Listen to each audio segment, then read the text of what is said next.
Hello everyone, and welcome back. Thank you all for your incredible support. It truly means a lot. I'm Mr. Darkness, and I bring you scary park ranger stories with relaxing sounds to help you fall asleep. Subscribe, and let me know in the comments where you're listening from. Now, let's begin. My name is Elias Thorne. I am 42 years old, and I have spent the better part of the last 2 decades working as a park ranger for the National Park Service. I am recording this because, for a long time, I convinced myself that the human mind has a way of protecting itself by manufacturing rational excuses for the impossible. I live in the state of Montana, and the events I am about to recount took place during the late autumn of 2024, deep within the jagged, unforgiving expanse of the Bob Marshall Wilderness. I have worked in some of the most remote corners of the American West, but nothing prepared me for the silence that settled over that particular drainage in the weeks leading up to the first heavy snow. It was not a silence born of an absence of noise, but rather a silence of expectation, as if the forest were holding its breath, waiting for something to make its move.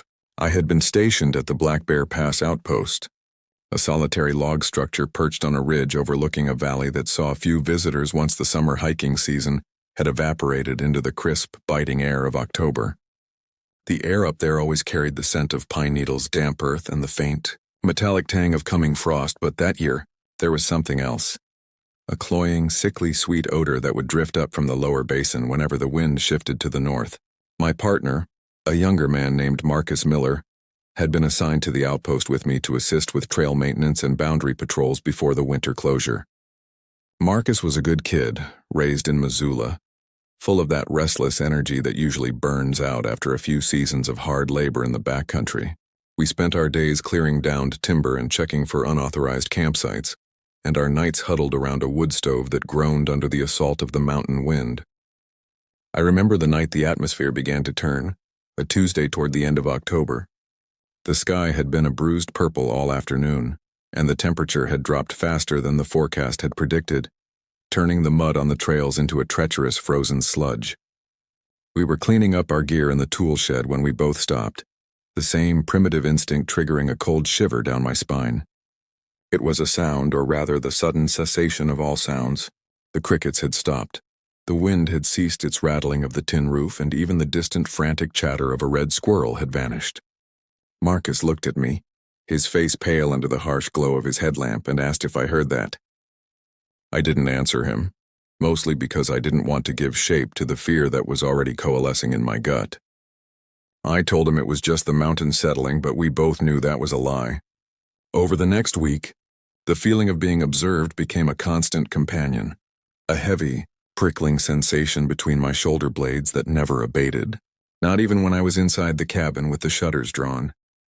I started noticing things that didn't align with the habits of the local wildlife. I found trees that had been stripped of their bark and long, jagged strips that started 10 feet off the ground and ended near the roots, as if something with immense, raking claws had been marking the timber in a systematic, almost ritualistic fashion. There were no tracks, no scat, no scent trails that a seasoned tracker like myself could identify. It wasn't the work of a grizzly, and it certainly wasn't the work of a mountain lion. It was something else, something that moved through the timber without displacing a single branch or snapping a twig. I kept these observations to myself, not wanting to spook Marcus, who was already becoming increasingly jumpy, waking up in the middle of the night shouting about shadows moving across the window.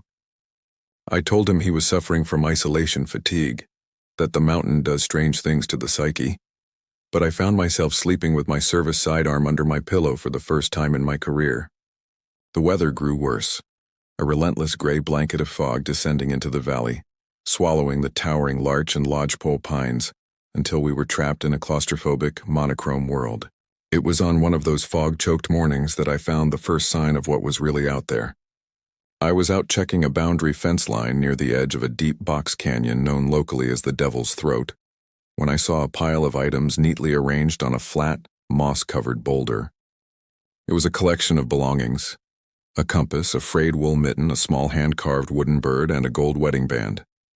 They were perfectly aligned, facing north, as if they had been placed there by someone who was currently standing right behind me. I turned around so fast I almost lost my footing on the slick rock. my hand instinctively going to my holster, but there was nothing there. Just the fog, swirling between the trees like phantom limbs and the oppressive, suffocating weight of the silence. I didn't touch the items. I didn't even take a picture of them. I just turned around and walked back to the outpost, my heart hammering against my ribs with a rhythm that felt like a death knell. When I got back, Marcus was standing on the porch, staring out into the gray expanse with a blank, hollow look in his eyes. He didn't ask where I'd been, and he didn't ask what I'd found. He just whispered that it was calling his name, a sound that wasn't a voice but a frequency, a vibration that rattled his teeth and made his blood feel like cold water in his veins. I tried to talk sense into him, to tell him that we were going to pack up the next morning and head down to the trailhead, regardless of the weather. But he wouldn't listen. He kept talking about the way the trees moved when they weren't being watched, and how the gaps between the rocks were actually doorways into something older, something that had been here long before the mountains themselves were pushed up from the earth. I spent that entire night sitting in the chair by the door, watching the fire die down to a dull, pulsing red, listening to the cabin timbers creak and groan. Around 3 in the morning, the sound started. It wasn't a howl or a scream. It was a mimicry, a perfect, chilling replication of a human voice sounding exactly like my mother, who had been dead for 10 years, calling my name from just outside the porch.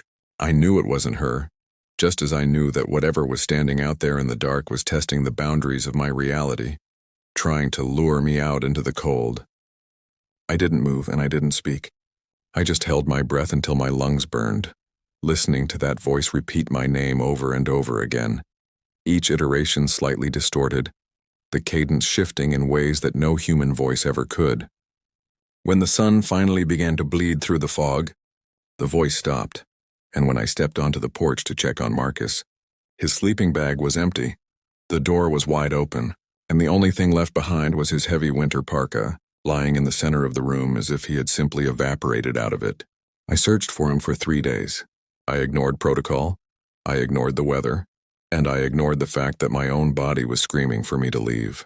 I found his boot prints about a mile from the cabin, heading straight toward the center of the Devil's Throat. They were deep, purposeful tracks, as if he were walking with absolute certainty toward something he wanted to find. But then, they simply stopped. There were no struggle marks, no sign of a fall, no evidence that he had turned around. The tracks just ended in the middle of a clearing, and in the center of that clearing was a tall, solitary hemlock tree with a massive, hand-shaped gouge in the center of its trunk, deep enough to expose the raw yellow heartwood beneath. I didn't find Marcus. I didn't find a body, and I didn't find a trace of a struggle. All I found was a sense of profound, absolute insignificance. The realization that there are things in these mountains that don't care about our lives, our laws, or our understanding of the natural world. I hiked out on the 4th day, my pack light and my mind shattered. When I reached the trailhead and finally made contact with the authorities, I told them a story about a freak storm and a lost hiker who had succumbed to the elements, and they bought it because people like that always want the easiest, most logical explanation. But every night when I lie in bed in my house in Missoula, I hear that same sound, that unnatural, vibrating mimicry, drifting in through the cracks in the walls, calling my name, waiting for me to step out into the darkness and finish what started that week in the Bob Marshall. I'm a park ranger. I have seen the beauty of the wilderness, and I have seen the face of something that makes the wilderness feel like a cage. I know they are still looking for him, and I know they will never find him, because he isn't in this world anymore, and the thing that took him is still out there, leaning against the trees, waiting for the next one to come along and listen to the call. I don't go back to the mountains now. I avoid the forests and I avoid the silence. But sometimes when the wind hits the eaves of my house just right, I can hear the cadence, the strange shifting rhythm of my own mother's voice, and I have to wonder if I ever really left that ridge, or if I am just a lingering shadow of myself, waiting for the moment when I finally succumb to the urge to walk into the fog and see exactly what is waiting on the other side. The mountain didn't just take Marcus. It took a piece of everyone who was unfortunate enough to hear the sound, a piece that never comes back, leaving us hollowed out, perpetually listening for a noise that shouldn't exist. The authorities told me it was a tragic accident, a case of hypothermia leading to delirium. But they didn't see the trees, they didn't see the items on the rock, and they didn't hear the voice that knew the rhythm of my soul, I sometimes think about going back, not to search, but to see if I can find the spot, to see if the hemlock is still there, and if the gouge has closed up or if it's still weeping sap like a fresh wound. But then I remember the way the fog felt against my skin like a shroud, and I stay where I am. I know that the wilderness is a place of secrets, and some secrets are meant to remain buried under the pine needles in the snow, forgotten by everyone except the one who was left behind to tell the tale. The worst part isn't the fear, it's the curiosity, the gnawing, persistent question of what would have happened if I had stepped off that porch, if I had answered the call, and if I would have found the peace that Marcus seemed to find when he walked away from his own life. I live in a world of pavement and noise now, trying to drown out the memory of that silence, but it's always there, just beneath the surface of my consciousness, a quiet, insistent reminder that we are not the masters of this land, and that there are forces at play that we will never truly understand. I've heard other rangers tell stories, quiet, hushed whispers over lukewarm coffee in the back offices, of people who disappear without a trace, of hikers who simply step off the trail and into the history books, never to be seen again.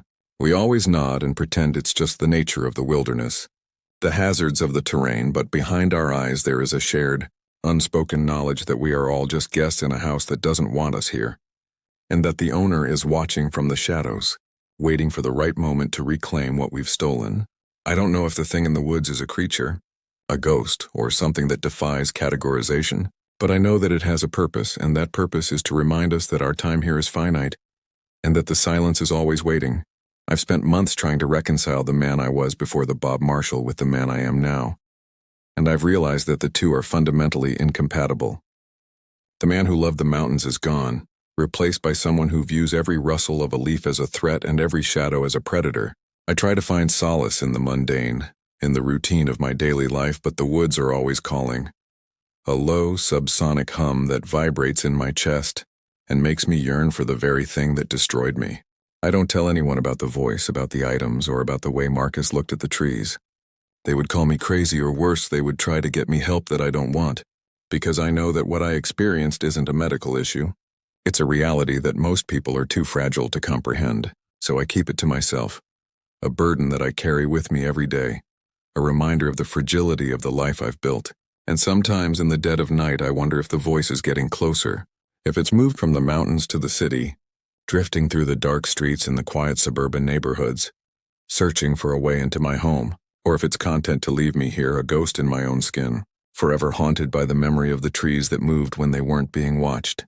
I think about the gold band on the rock, a simple piece of jewelry that held so much weight, and I wonder who it belonged to, and how many others have walked into the devil's throat, lured by the same impossible song. There's a pattern to it, I'm sure, a rhythm that I'm just beginning to understand, and I suspect that the forest isn't just taking people, it's collecting them, gathering us into a silent, eternal congregation that defies all logic and reason. I am the only one who came back to tell the story, but I'm not sure if that makes me a survivor or just a witness to a crime that the world refuses to acknowledge. I look at my hands, the hands of a man who has spent his life working with his tools, and I see the tremor that never goes away, the physical manifestation of the terror that resides in my core. I don't know how much longer I can keep this up, living in the space between the world I know and the world that waits in the shadows of the mountains. But I do know that I am not the same person who left for the Bob Marshall that fall. I am something else, something defined by the absence, by the silence, and by the voice that refuses to leave me alone. Every morning when I wake up and look out the window at the rising sun, I thank God for another day of safety, and every evening, when the light begins to fade and the shadows grow long, I feel the old familiar dread creeping into the corners of my heart. I've thought about moving, about going somewhere where the mountains don't dominate the skyline, somewhere flat and open and predictable, but I know it wouldn't matter. The silence follows me. It's in my blood now, a part of my DNA, a constant nagging reminder that no matter where I go, the forest is always with me.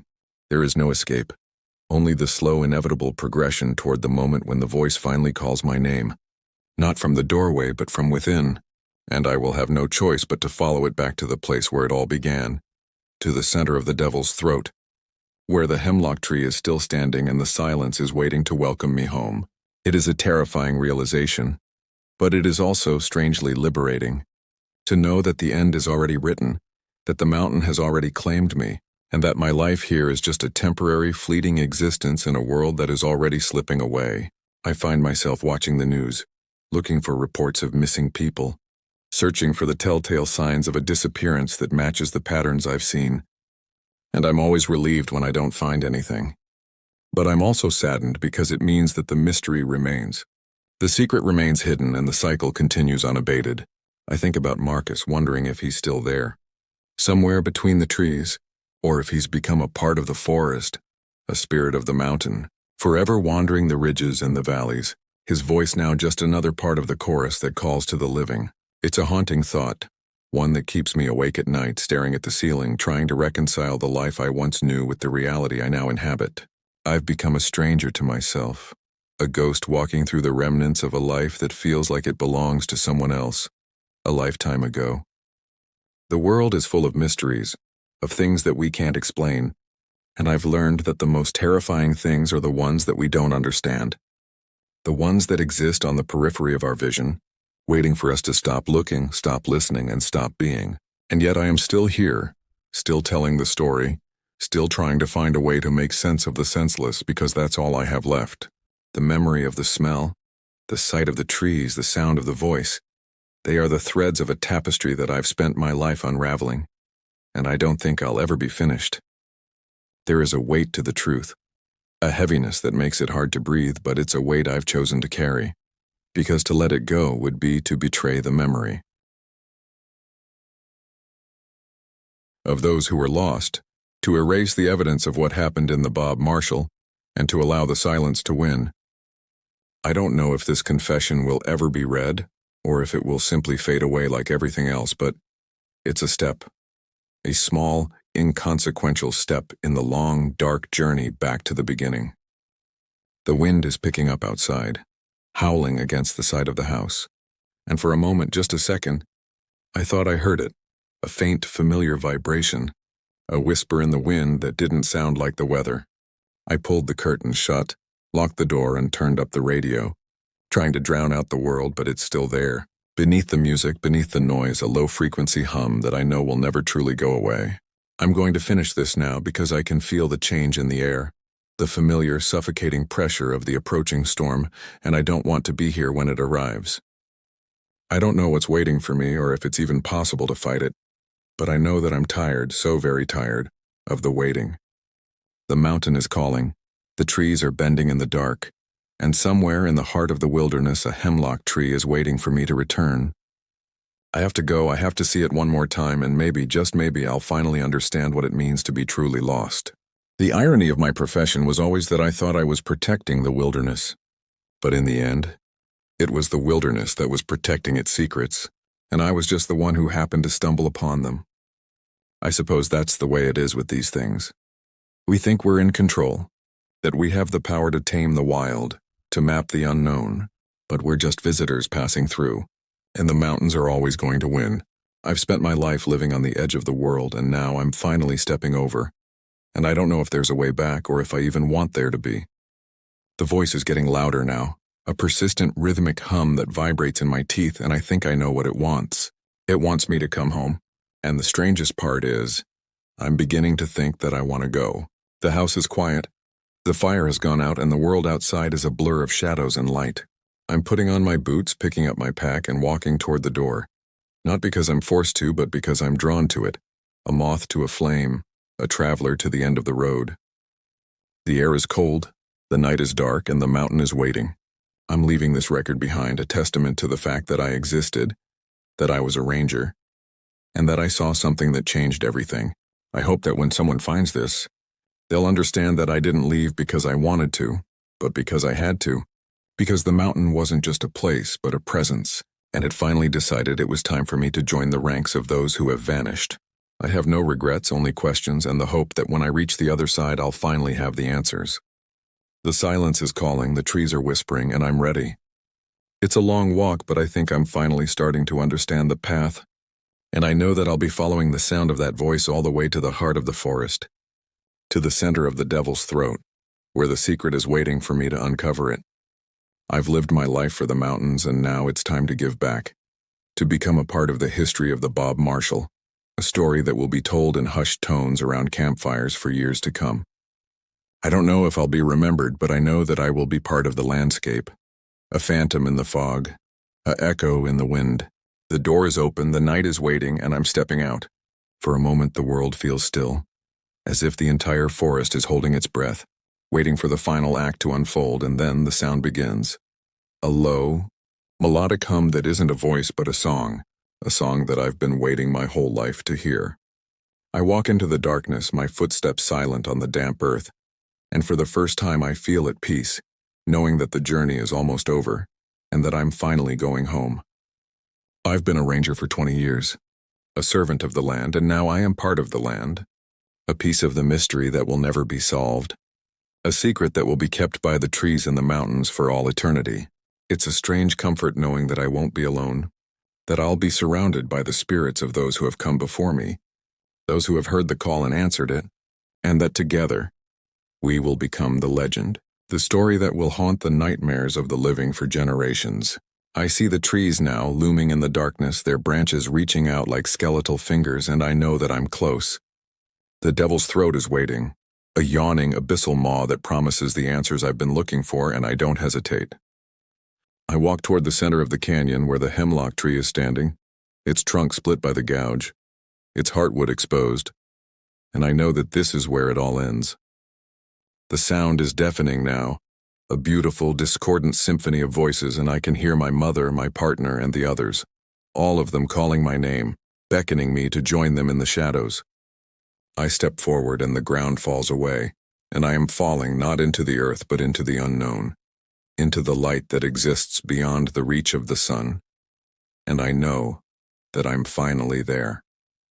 I'm a part of the forest now, a ghost in the machine, a memory that will be whispered in the dark, and I'm finally, truly, free. The silence is no longer an absence but a presence, a comforting, all-encompassing embrace that welcomes me home, and I know that I'll never be alone again. The story ends here, not with a whimper but with a beginning, a transition into the mystery that defines the world, and I'm proud to be a part of it. I'm a ranger, a watcher, a witness, and now I am the legend, the story that will never end, the secret that will always remain hidden, and the silence that will always be waiting. The mountains are calling, and I'm answering one last time, with the finality of a life lived in the service of the unknown, the untamed, and the eternal. The cycle continues, the pattern remains, and the story will be told, whispered in the dark, passed down from one generation to the next, a warning, a mystery, and a truth that we can never escape. I am Elias Thorne, and this is the story of my life, my death, and my journey into the heart of the wilderness, where the secrets are kept and the silence is king. I leave this behind for those who come after, a reminder that the world is much bigger, much older, and much more mysterious than we ever dared to imagine, and that we are all, in the end, just a part of the story. I'm walking into the dark now, the last of the light fading from the sky, and I'm ready for whatever comes next, because I know that I'm finally where I belong, home at last in the heart of the mountains, where the silence is absolute and the secrets are eternal.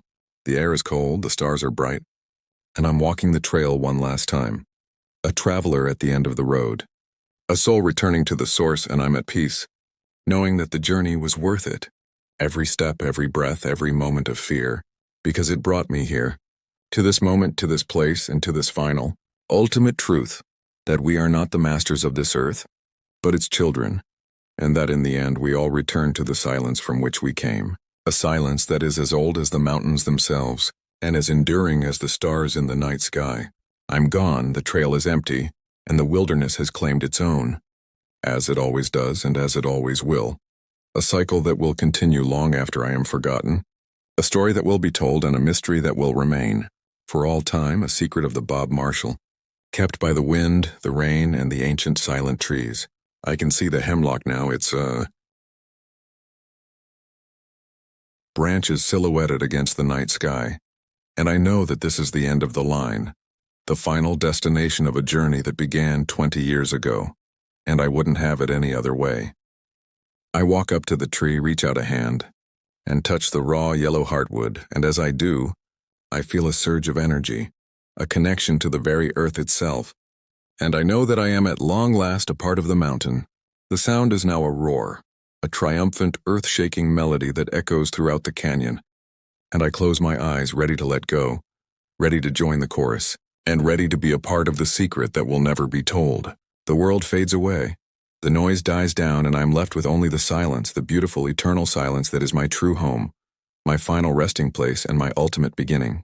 I am gone, but I am here, and I will be here always, watching over the forest, protecting the secrets, and listening for the call of the next traveler who walks the trail, searching for the truth and finding only the silence. The Bob Marshall is a place of wonder, a place of terror, and a place of beauty, and it is mine, now and forever, a part of my soul, a part of my story, and a part of the legend that will never, ever die. I feel the cold, the darkness, and the weight of the years, but I also feel a sense of purpose, a sense of completion, and a sense of belonging, and I know that this is where I was always meant to be. The trees are swaying in the wind, their leaves whispering my name, and I am at long last home.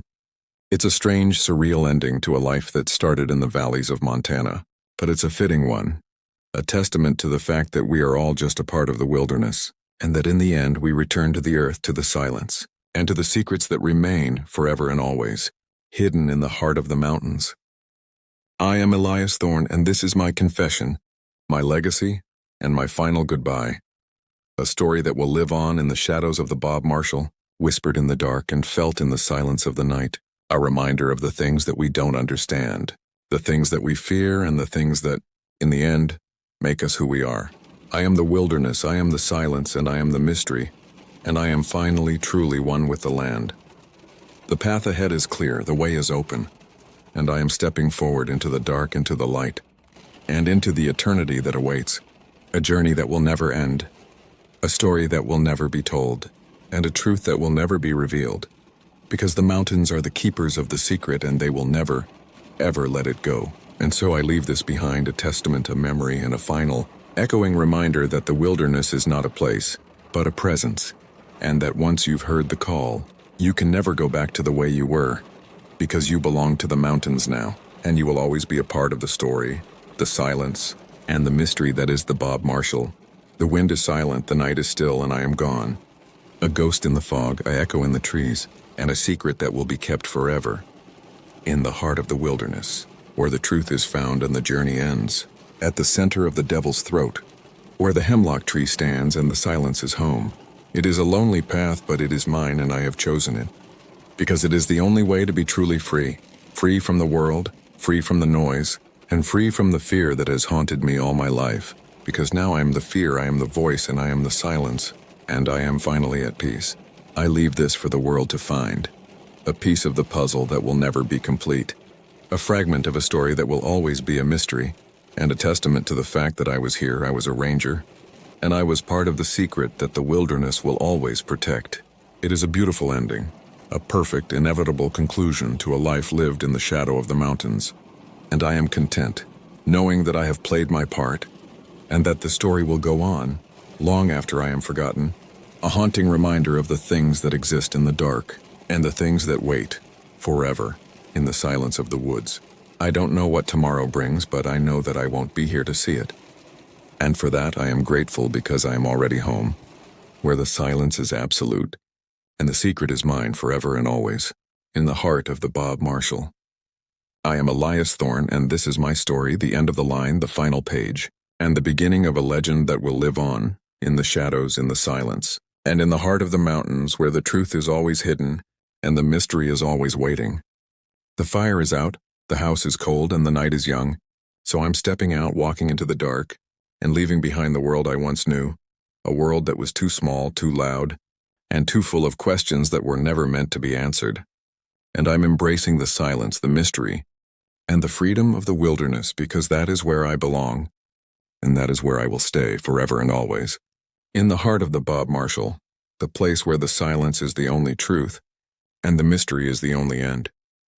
I've reached the tree, the hemlock is there, the gouge is waiting, and I'm ready, because this is the place, this is the time, and this is the way it was always meant to be. I am part of the legend now, a story that will be told, and a secret that will be kept forever in the heart of the mountains, where the silence is the only answer, and the mystery is the only truth. It is a beautiful, terrifying, and final ending, and I am at peace, for I have found my home at last in the heart of the wilderness, where the secrets are kept and the truth is found, in the silence of the trees and the beauty of the dark. I am, and I always will be, a part of the Bob Marshall, and the story will continue. In the whispering of the wind, the rustle of the leaves, and the silence that remains, forever and always the keeper of the secret, and the heart of the mystery, the truth that will never be told, and the legend that will never ever die. This is the end of the story, but the beginning of the mystery, and I am content, for I have found my purpose, my place, and my final eternal home. I've walked the trail, I've heard the call, and I've answered, and now I am a part of the legend, the story that will live on in the hearts of those who venture into the Bob Marshall, searching for the truth and finding only the silence, the beautiful, haunting, eternal silence of the mountains, which is the only truth that matters in the end. I am Elias Thorne, and I am home.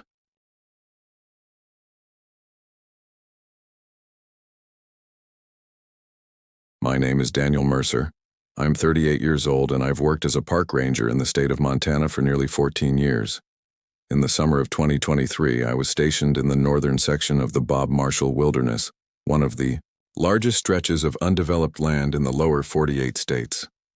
Most people imagine that job as quiet hikes, wildlife surveys, and helping lost campers find their way back to the trailhead.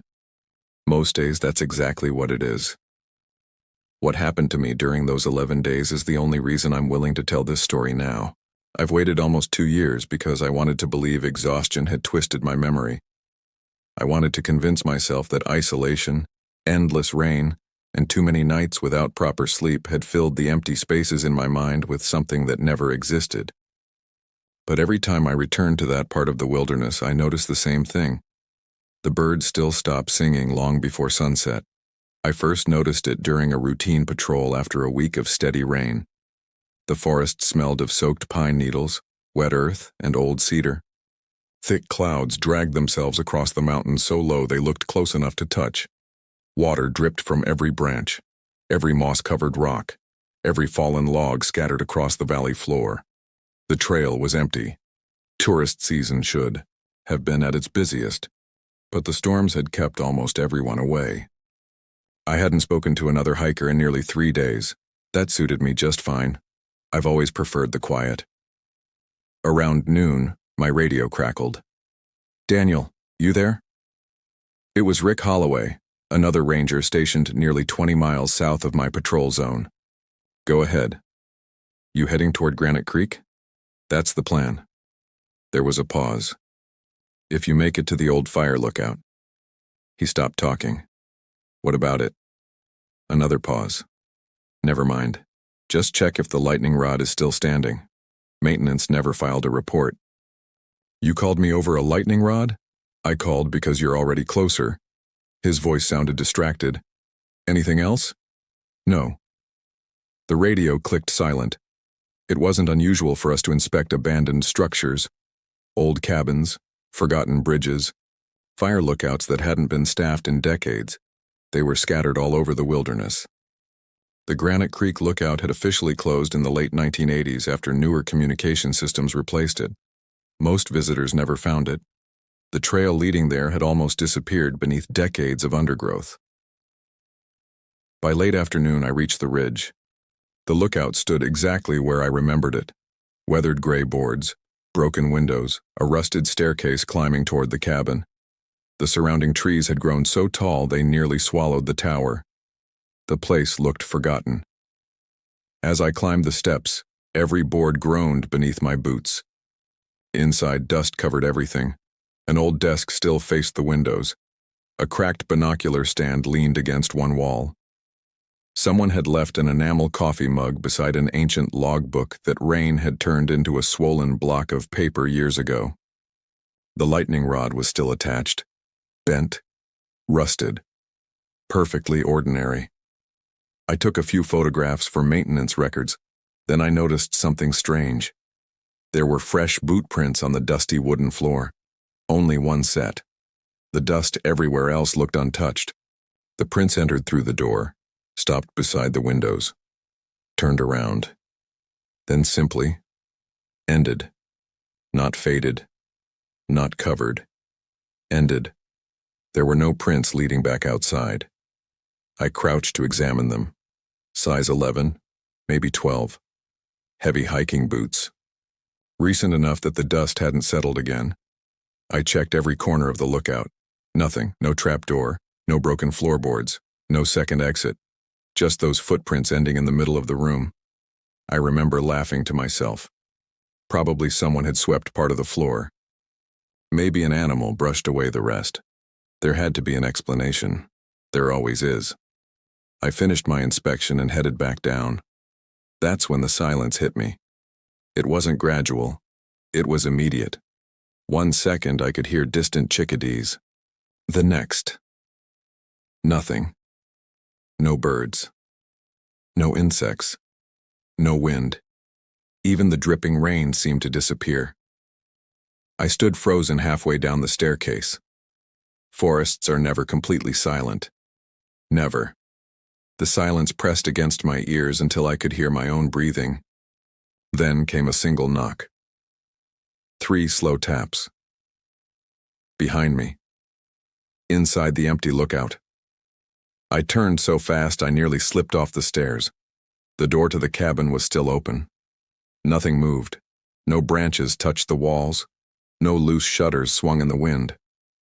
Another 3 knocks. Slow. Evenly spaced. Coming from inside. Every instinct told me to climb back up and check. Training wins over fear. It always has. At least it had until then. I climbed the stairs again. Opened the door wider. "Park ranger," I called. "If someone's in here, identify yourself." Only silence answered. I searched every inch again. Nothing. When I stepped back outside, the sounds of the forest returned all at once. Birds, wind, running water. As though someone had flipped a switch. I drove back to the station before dark. Rick was sitting on the porch drinking stale coffee. "You check it?" "Yeah." "The rod's still there?" "Barely." He nodded. "Anything else?"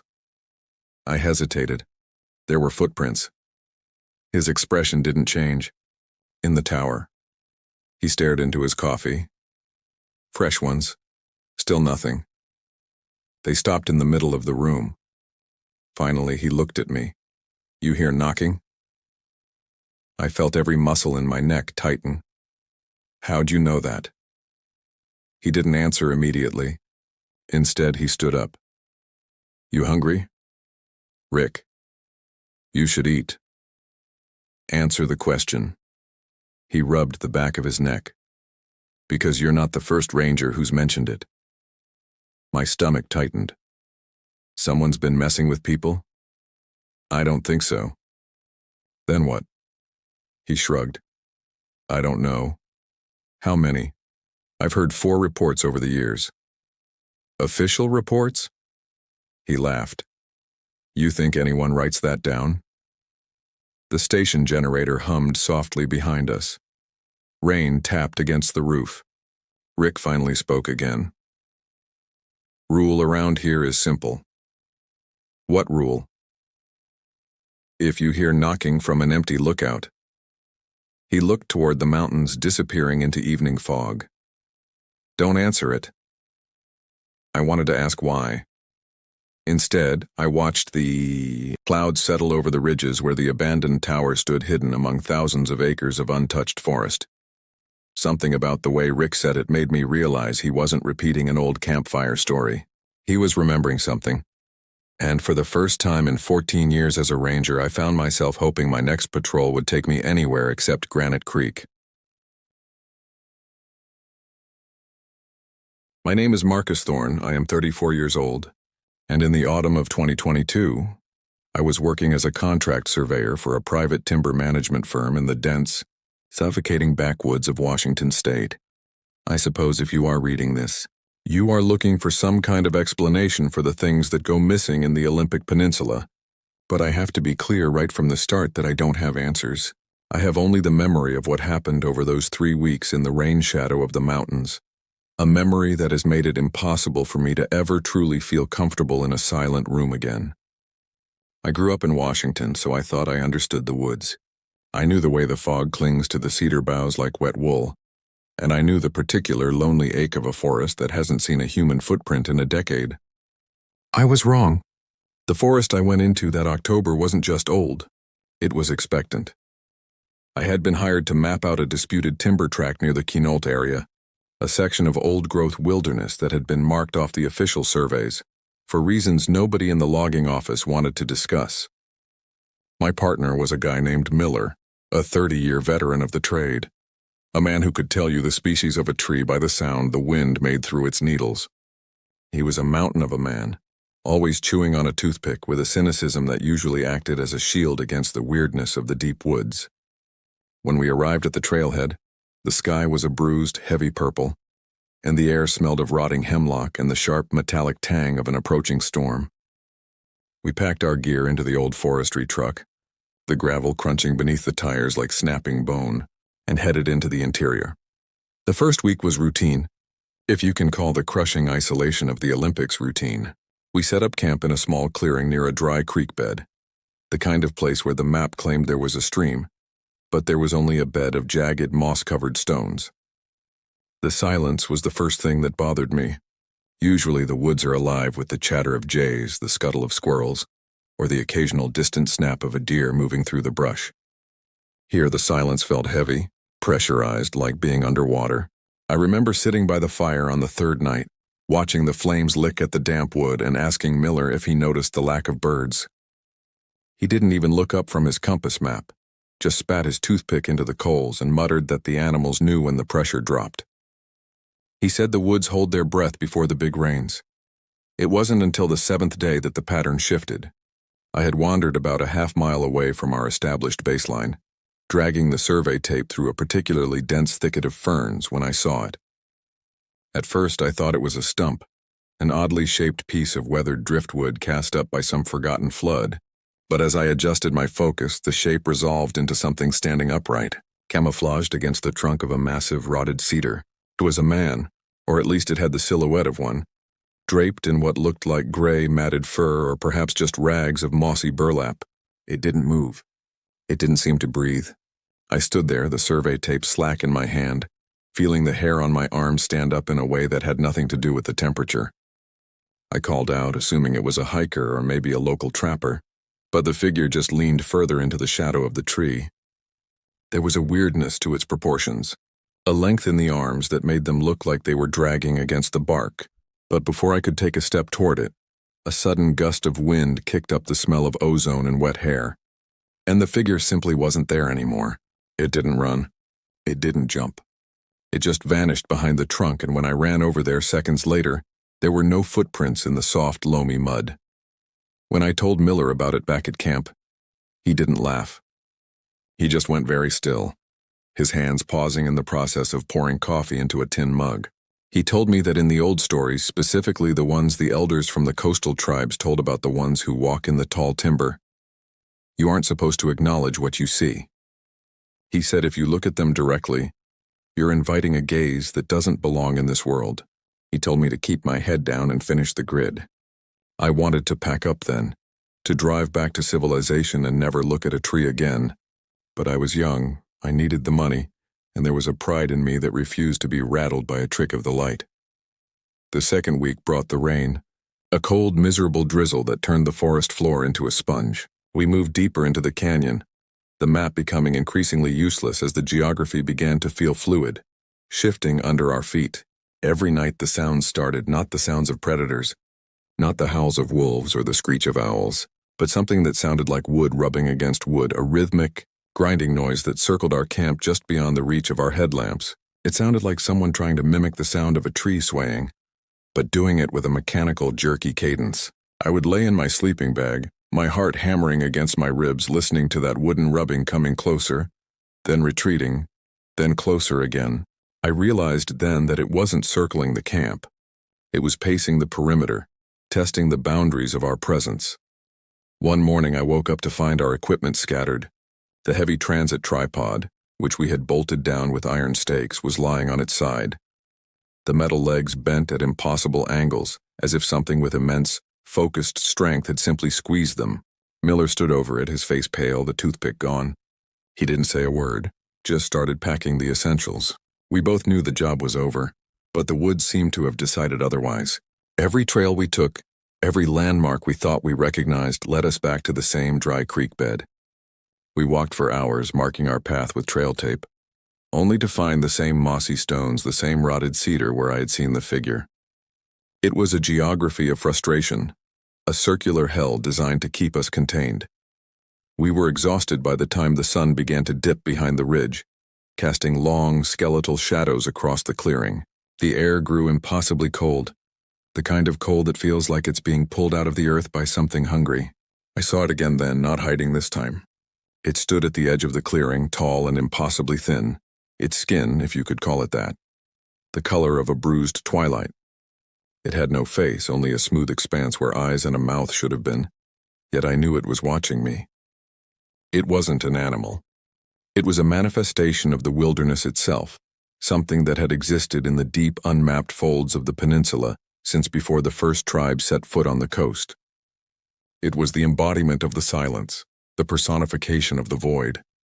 Miller saw it too, and he dropped his gear, his face slack with a realization that went beyond fear. He didn't try to run. He just slumped, as if the will to exist had been drained out of him. The creature didn't attack. It didn't growl. It just drifted closer, the sound of its movement like dead leaves skittering over stone. I felt a pressure in my ears, the same pressure you feel when you're ascending a mountain too quickly, and my vision began to tunnel. I grabbed Miller by the jacket, screaming at him to move, to run, to do anything. But he was staring at the entity with a look of terrifying peace. He whispered something, just one word that the wind swallowed before I could catch it, and then he simply walked toward the tree line. He didn't look back. He didn't stumble. He just walked into the darkness, and the trees seemed to open up to let him pass, closing behind him like a healing wound. I should have followed him. I know that. But the terror was a physical weight, a paralytic force that rooted me to the moss. I watched the shadows swallow him, and then I watched the entity turn its blank, featureless face toward me. I didn't wait. I scrambled, abandoning the gear, the map, the very idea of logic. I ran through the brush, ignoring the branches that slashed at my face, ignoring the way the forest seemed to reach out to snag my clothes. I ran until my lungs burned like they were filled with crushed glass, until the trees finally thinned and I stumbled out onto the gravel road where we'd left the truck. I didn't stop driving until I hit the outskirts of Olympia, and even then I couldn't stop shaking. The authorities went back in, of course. They searched for days, then weeks. They brought in K9 units, drones, infrared cameras, but they found absolutely nothing. No sign of Miller, no sign of our gear, no sign of the camp. It was as if we had never been there at all. They told me I'd suffered a break, a psychological collapse brought on by exhaustion and the harsh conditions of the wilderness. They suggested that Miller had wandered off in a state of delirium, and that I had been too panicked to remember the path. I signed the reports. I took the severance and I moved to the city. But the silence didn't leave me. I still hear it at night, that rhythmic grinding sound of wood against wood echoing through the walls of my apartment. I still wake up feeling the same drop in atmospheric pressure, the same cold, impossible void pressing against my skin. I know what they say about the missing in Washington, the ones who vanish into the mist of the Olympics. They call it accidents, exposure, bad luck. They want to believe that the world is ordered, that there's a rational explanation for why a man can simply walk into the trees and be erased. But I know that the woods are not just a collection of timber and moss. There are places in this country, deep in the dark, where the earth remembers things that were meant to be forgotten. And sometimes, those things decide they aren't finished with us yet. Sometimes I wonder if Miller is still out there, walking through that endless, shifting forest, or if he became part of the silence himself. I don't go into the woods anymore, not even to the public parks, and I keep my curtains drawn when the sky turns that bruised, heavy purple. I sit here in the quiet, waiting for the sound of wood rubbing against wood, knowing that the distance between my living room and that clearing is much thinner than it has any right to be. And every time the wind blows, I swear I hear my name being whispered by the trees. in a voice that sounds like a dry branch snapping in the dark. My name is Thomas Miller. I am 34 years old, and I have worked as a seasonal park ranger for the United States Forest Service for the better part of a decade. In the autumn of 2024, I was stationed deep within the sprawling, dense corridors of the Ouachita National Forest in Arkansas, a place where the mountains fold over themselves like layers of forgotten history, and the trees are so thick they seem to hold their breath as you pass by. I had taken the assignment at the remote Iron Springs lookout station because I needed the solitude. Or at least, that is what I told myself when I signed the transfer papers. The reality of the Ouachita is that it is a landscape defined by its silence, a heavy velvet sort of quiet that settles into your marrow during those long, humid nights when the wind refuses to stir the pines. I remember clearly the morning I arrived at the base of the ridge. It was late September, the air still clinging to the humid heat of a relentless summer, though the maples were just beginning to turn the color of dried blood. My truck, a beat-up Ford that had seen too many logging roads, groaned as I navigated the final stretch of gravel leading toward the fire tower. The road was barely a suggestion, choked by encroaching brush and scarred by deep, washed-out ruts from the spring rains. As I stepped out of the cab, the smell of the forest hit me, a potent, earthy cocktail of rotting cedar, wet stone, and the sharp, metallic tang of an approaching storm. It was an isolating place, miles from the nearest paved road, and I felt a strange, prickling sensation on the back of my neck.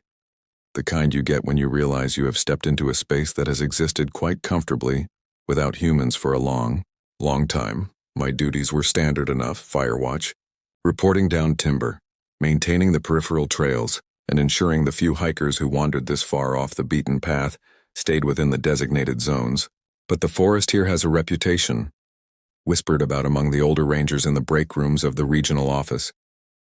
They talk about the hollows, the deep, lightless ravines where the compass needles are said to spin in slow, lazy circles, and where the sound of the wind through the hemlock sometimes mimics the cadence of human speech. I had always been a man of science, of logic, of things I could measure with a survey transit or a GPS unit. But the Ouachita has a way of wearing down the edges of that skepticism. The first few weeks passed with a rhythmic, predictable monotony. I would wake at dawn, boil a pot of coffee that tasted like charcoal and ambition, and set out on my rounds. The woods were teeming with life, gray squirrels chattering in the canopy, the occasional flash of a white-tailed deer darting through the undergrowth, and the constant, rhythmic ticking of insects that seemed to mark the passage of time more accurately than my wristwatch. I felt like a ghost haunting the mountain, a temporary fixture in a landscape that had been ancient when the first settlers arrived to carve homesteads out of the rock. It wasn't until the second week of October that the shift occurred. It started with the sound. It wasn't a roar or a scream, but a low, vibrating thrum that seemed to rise from the ground itself, something closer to the idling of a massive, unseen engine than anything biological. I was checking a remote trail camera near a dry creek bed about 3 miles from the tower when it started. The birds stopped mid-song. The insects went silent, creating a void so sudden and absolute that my ears began to ring.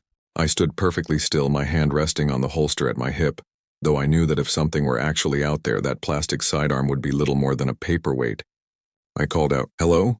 and my voice sounded thin and pathetic against the backdrop of the towering oaks. There was no reply, only the slow rhythmic pulse of that low-frequency sound.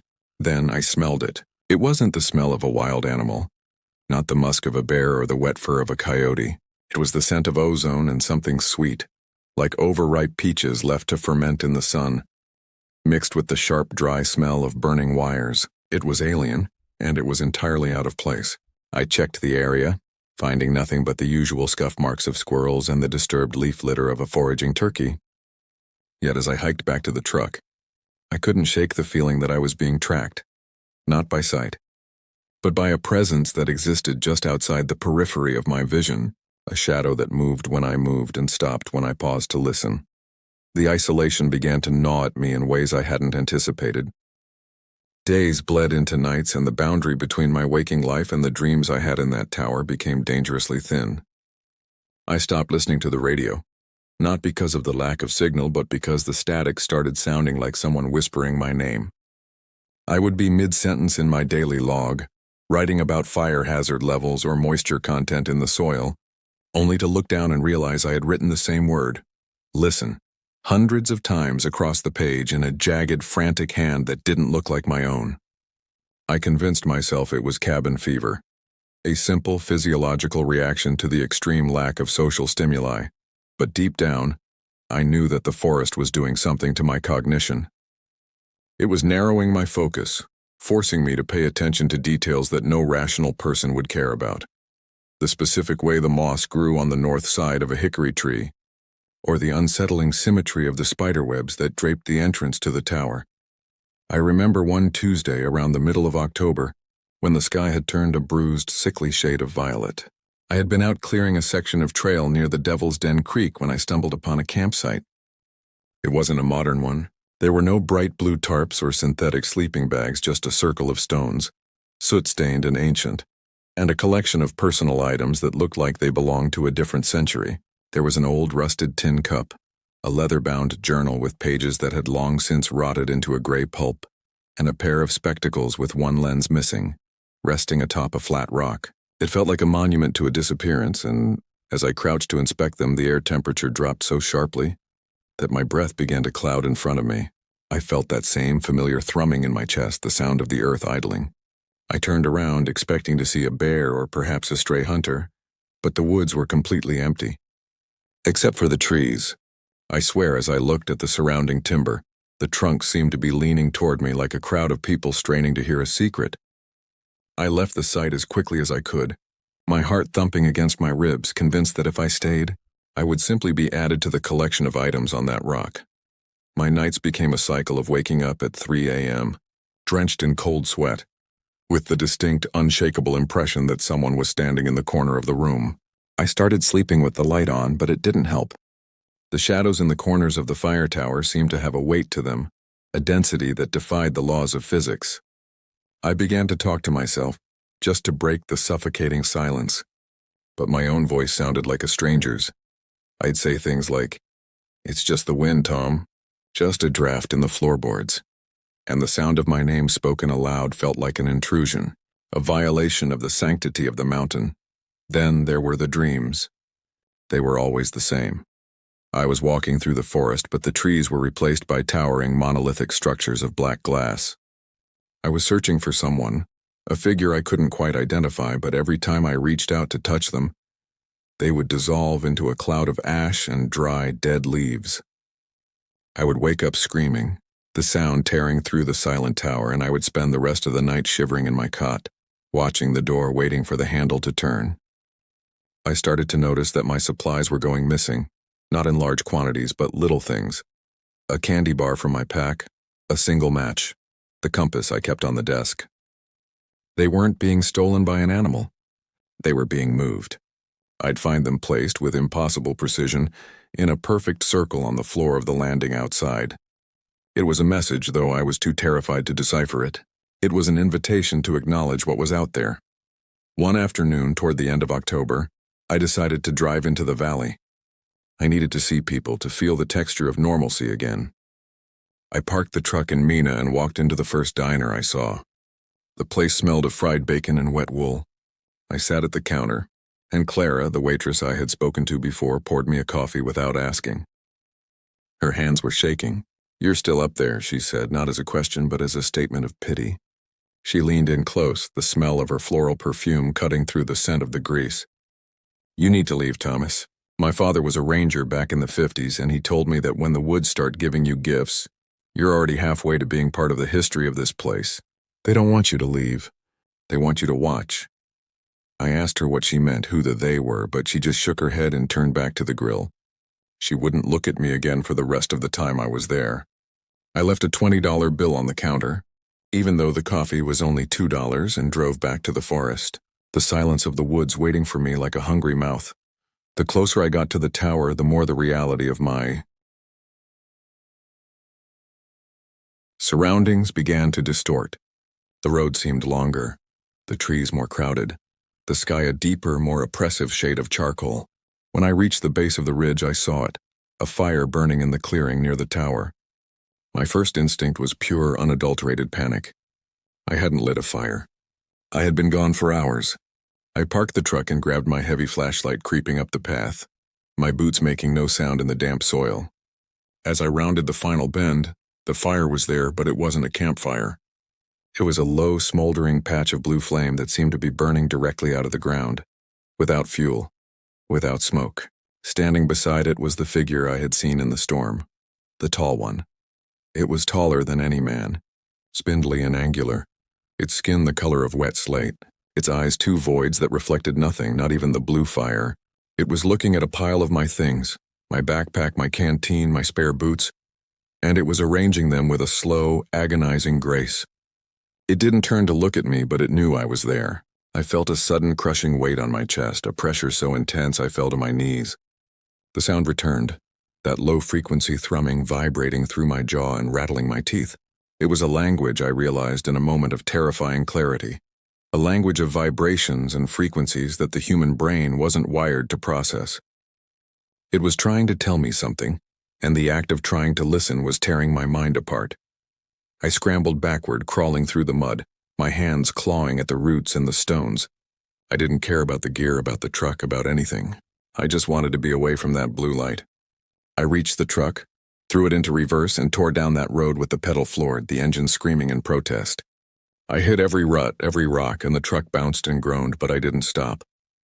I looked into the rearview mirror, and for a split second I saw the figure standing in the middle of the road, perfectly still, its long, thin arms hanging by its sides. It wasn't chasing me. It was simply watching me go, a silent guardian of the deep woods, letting me know that while I was leaving, a part of me, a part of my sanity, a part of my soul, would remain there on that ridge, permanently etched into the silence of the Ouachita. I am back in the city now, living in a small, cramped apartment where the traffic never stops and the lights are always on. I spend my days in a gray, windowless office staring at computer screens. But the silence still finds me. Sometimes in the middle of the night when the city is at its quietest, I hear it. That low, rhythmic pulse, the sound of the earth idling. And I know that if I were to look out my window, I wouldn't see the city street. I would see the pines. I would see the mountain. And I would see the tall one, standing in the darkness waiting for me to come back and finish the conversation. I haven't slept more than 2 hours at a time in months. I keep my doors locked. I keep the lights burning, and I try to remember the man I was before I went up that mountain. But the memory is fading, replaced by the crushing weight of the forest and the knowledge that some things in this world are not meant to be understood. They are only meant to be feared. And sometimes, just sometimes, I think I hear it calling my name from the closet, a sound like dry leaves skittering across a stone floor, beckoning me to come back to the trees, to the silence, to the cold waiting arms of the mountain. I don't know what it wants. I don't know if it's a remnant of a forgotten history or something that arrived here long before the stars were born. I only know that I am not the person I was, and I will never be that person again. The forest has a way of marking you, a way of leaving a shadow on your heart that never fades no matter how far you run or how bright the lights you surround yourself with. And I fear with every fiber of my being that one day soon, the silence will become so loud that I will have no choice but to answer.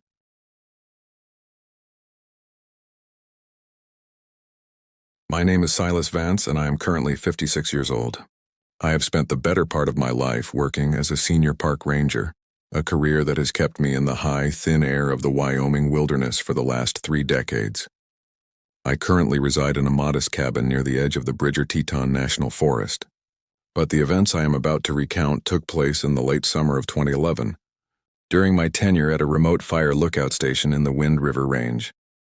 I have lived by the rules of these mountains for a long time, understanding that nature is indifferent to our presence. But what occurred that year was not nature. It was an intrusion, a slow-crawling corruption of the reality I thought I knew. I am putting this down now, the ink smearing slightly under my shaking hand, because the memories have begun to manifest in the waking hours, and I can no longer hold the quiet. The summer of 2011 was unseasonably dry. We had gone nearly 6 weeks without any real precipitation, and the forest floor had turned into a carpet of tinder-dry pine needles and brittle golden grasses. The smell of the woods changed during those months. It became sharp, metallic, and heavy with the scent of pine resin and baked earth. I was stationed at the Summit Point Lookout, a weathered structure perched on a jagged outcropping of granite that offered a view of miles of unbroken emerald dark forest. My days were a rhythmic cycle of horizon scanning, radio checks with the district office in Pinedale, and the occasional, grueling hike down to the base of the ridge to clear debris from the access trail. I remember the day the atmosphere shifted. It was a Tuesday in early August, the sky a hollow, bleached blue that seemed to stretch forever. The wind, which usually howled through the granite spires, had vanished, leaving the mountainside in a suffocating, unnatural vacuum.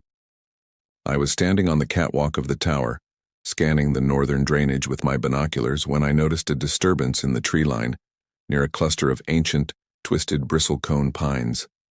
It looked like a patch of darkness that didn't belong, a shimmering void that seemed to suck the color out of the surrounding foliage. It wasn't smoke, and it wasn't a shadow cast by a cloud, for the sky remained clear and empty. I checked my radio, expecting to hear the usual crackle of atmospheric interference or the steady, reassuring voice of Miller, the regional supervisor. Instead, the speaker erupted in a series of rhythmic, low-frequency clicks that sounded disturbingly like the snapping of large, wet bones. I clicked my mic, calling out for a status check, but the device grew burning hot in my palm and I had to drop it, watching as the plastic casing warped and hissed. The silence that followed was so profound that I could hear my own blood rushing in my ears.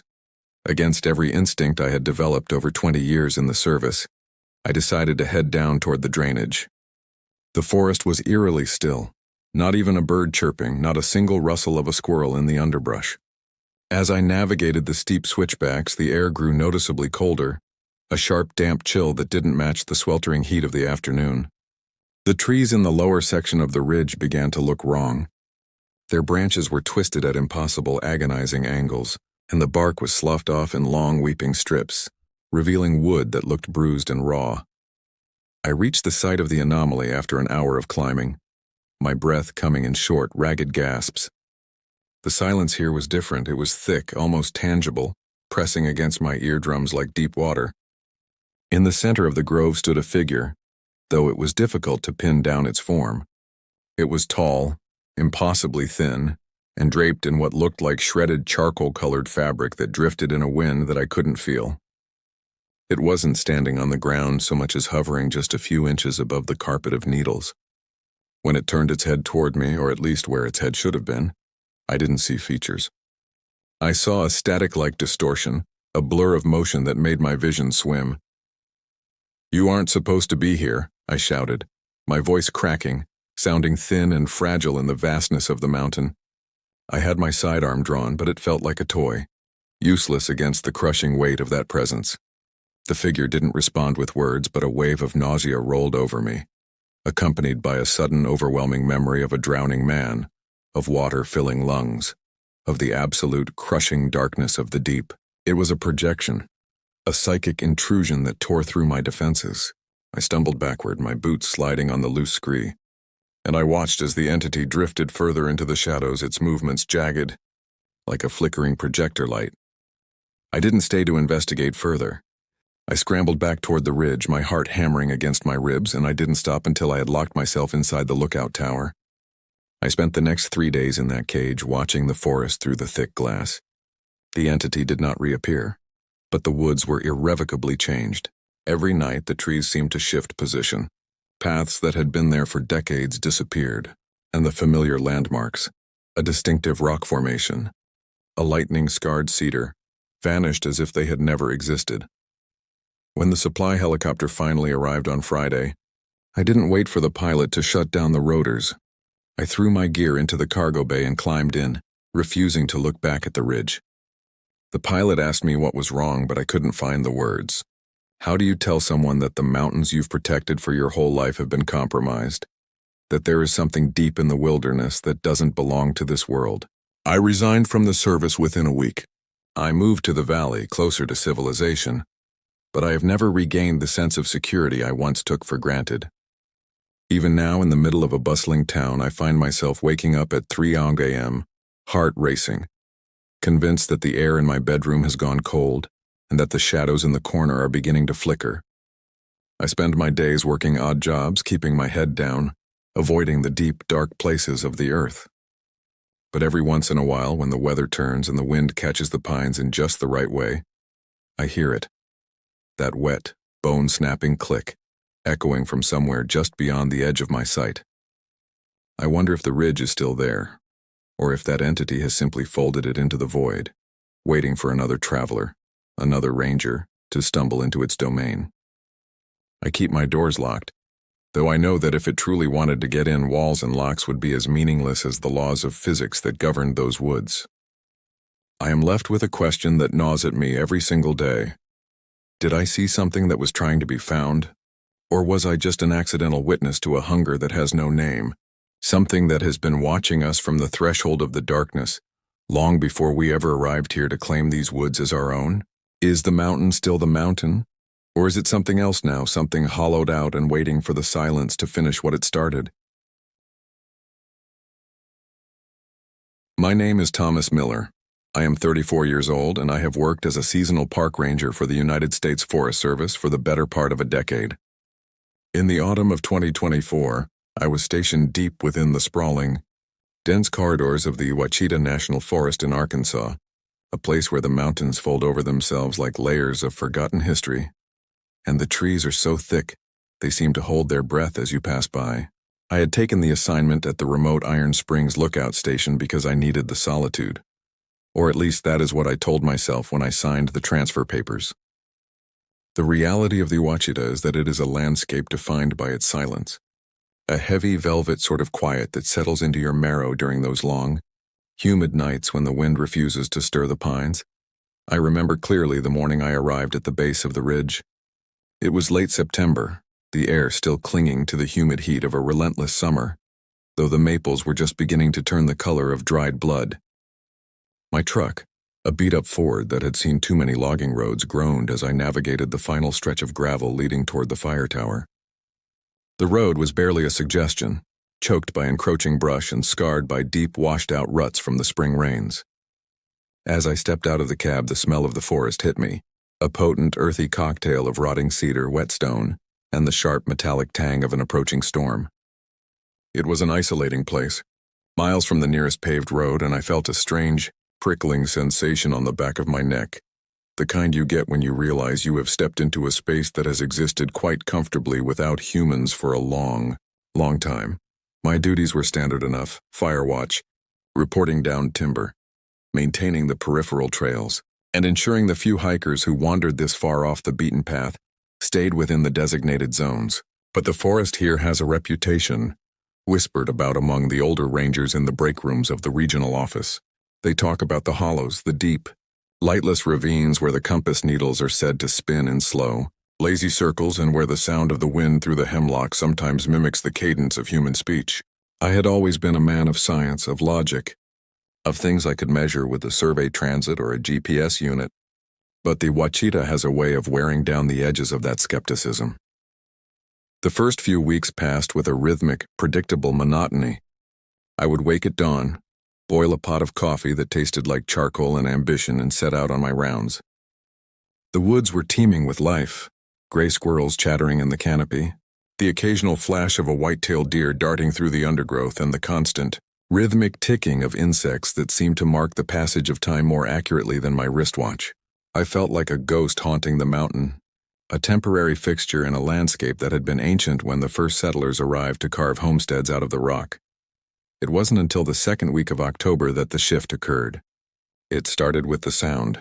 It wasn't a roar or a scream, but a low, vibrating thrum that seemed to rise from the ground itself, something closer to the idling of a massive, unseen engine than anything biological. I was checking a remote trail camera near a dry creek bed about 3 miles from the tower when it started. The birds stopped mid-song. The insects went silent, creating a void so sudden and absolute that my ears began to ring. I stood perfectly still, my hand resting on the holster at my hip, though I knew that if something were actually out there, that plastic sidearm would be little more than a paperweight. I called out, "Hello?" and my voice sounded thin and pathetic against the backdrop of the towering oaks. There was no reply, only the slow, rhythmic pulse of that low-frequency sound. Then I smelled it. It wasn't the smell of a wild animal, not the musk of a bear or the wet fur of a coyote. It was the scent of ozone and something sweet, like overripe peaches left to ferment in the sun, mixed with the sharp, dry smell of burning wires. It was alien and it was entirely out of place. I checked the area, finding nothing but the usual scuff marks of squirrels and the disturbed leaf litter of a foraging turkey. Yet, as I hiked back to the truck, I couldn't shake the feeling that I was being tracked, not by sight, but by a presence that existed just outside the periphery of my vision, a shadow that moved when I moved and stopped when I paused to listen. The isolation began to gnaw at me in ways I hadn't anticipated. Days bled into nights, and the boundary between my waking life and the dreams I had in that tower became dangerously thin. I stopped listening to the radio, not because of the lack of signal, but because the static started sounding like someone whispering my name. I would be mid-sentence in my daily log, writing about fire hazard levels or moisture content in the soil, only to look down and realize I had written the same word, listen, hundreds of times across the page in a jagged, frantic hand that didn't look like my own. I convinced myself it was cabin fever, a simple physiological reaction to the extreme lack of social stimuli.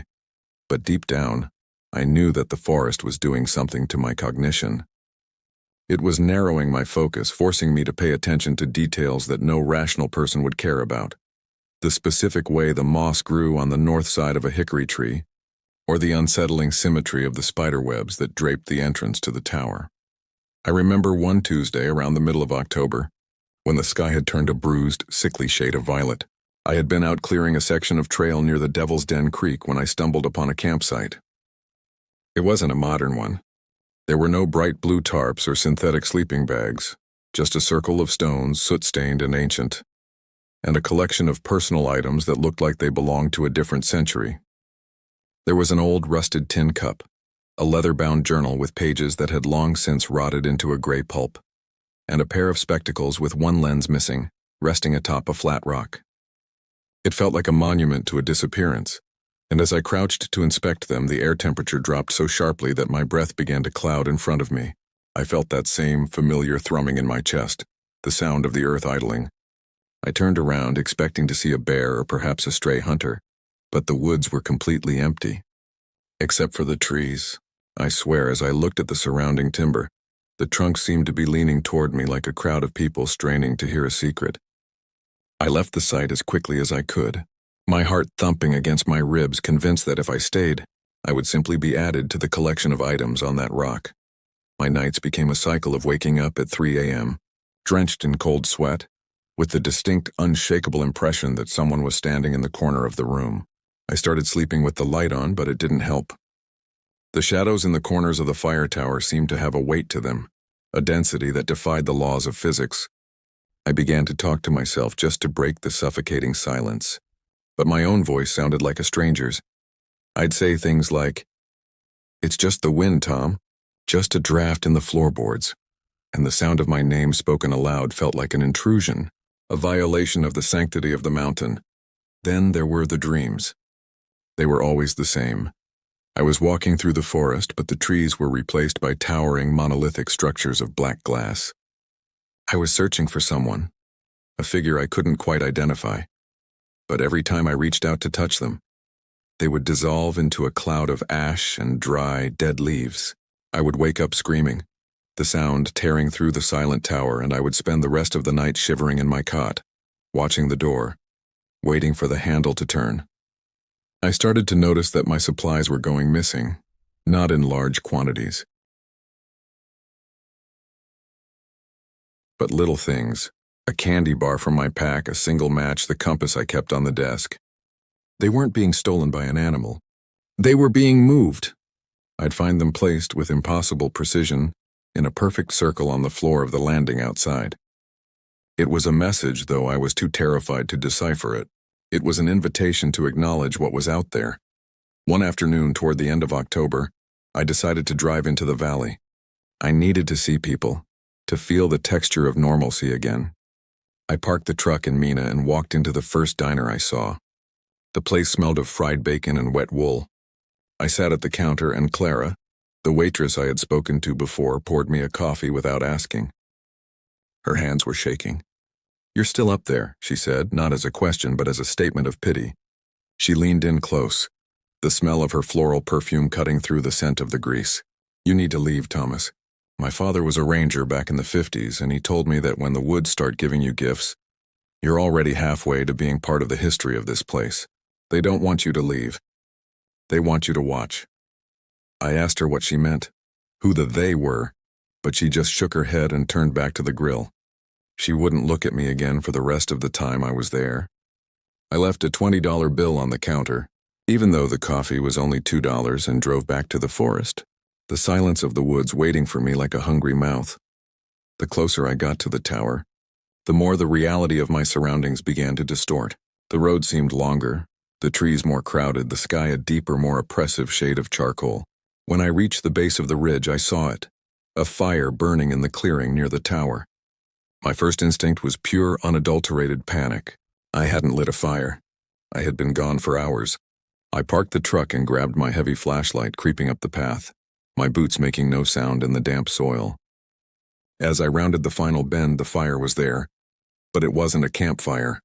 It was a low, smoldering patch of blue flame that seemed to be burning directly out of the ground, without fuel, without smoke. Standing beside it was the figure I had seen in the storm, the tall one. It was taller than any man, spindly and angular, its skin the color of wet slate, its eyes two voids that reflected nothing, not even the blue fire. It was looking at a pile of my things, my backpack, my canteen, my spare boots, and it was arranging them with a slow, agonizing grace. It didn't turn to look at me, but it knew I was there. I felt a sudden, crushing weight on my chest, a pressure so intense I fell to my knees. The sound returned, that low-frequency thrumming, vibrating through my jaw and rattling my teeth. It was a language, I realized in a moment of terrifying clarity. A language of vibrations and frequencies that the human brain wasn't wired to process. It was trying to tell me something, and the act of trying to listen was tearing my mind apart. I scrambled backward, crawling through the mud, my hands clawing at the roots and the stones. I didn't care about the gear, about the truck, about anything. I just wanted to be away from that blue light. I reached the truck, threw it into reverse, and tore down that road with the pedal floored, the engine screaming in protest. I hit every rut, every rock, and the truck bounced and groaned, but I didn't stop. I looked into the rearview mirror, and for a split second, I saw the figure standing in the middle of the road, perfectly still, its long, thin arms hanging by its sides. It wasn't chasing me. It was simply watching me go. A silent guardian of the deep woods, letting me know that while I was leaving, a part of me, a part of my sanity, a part of my soul would remain there on that ridge, permanently etched into the silence of the Ouachita.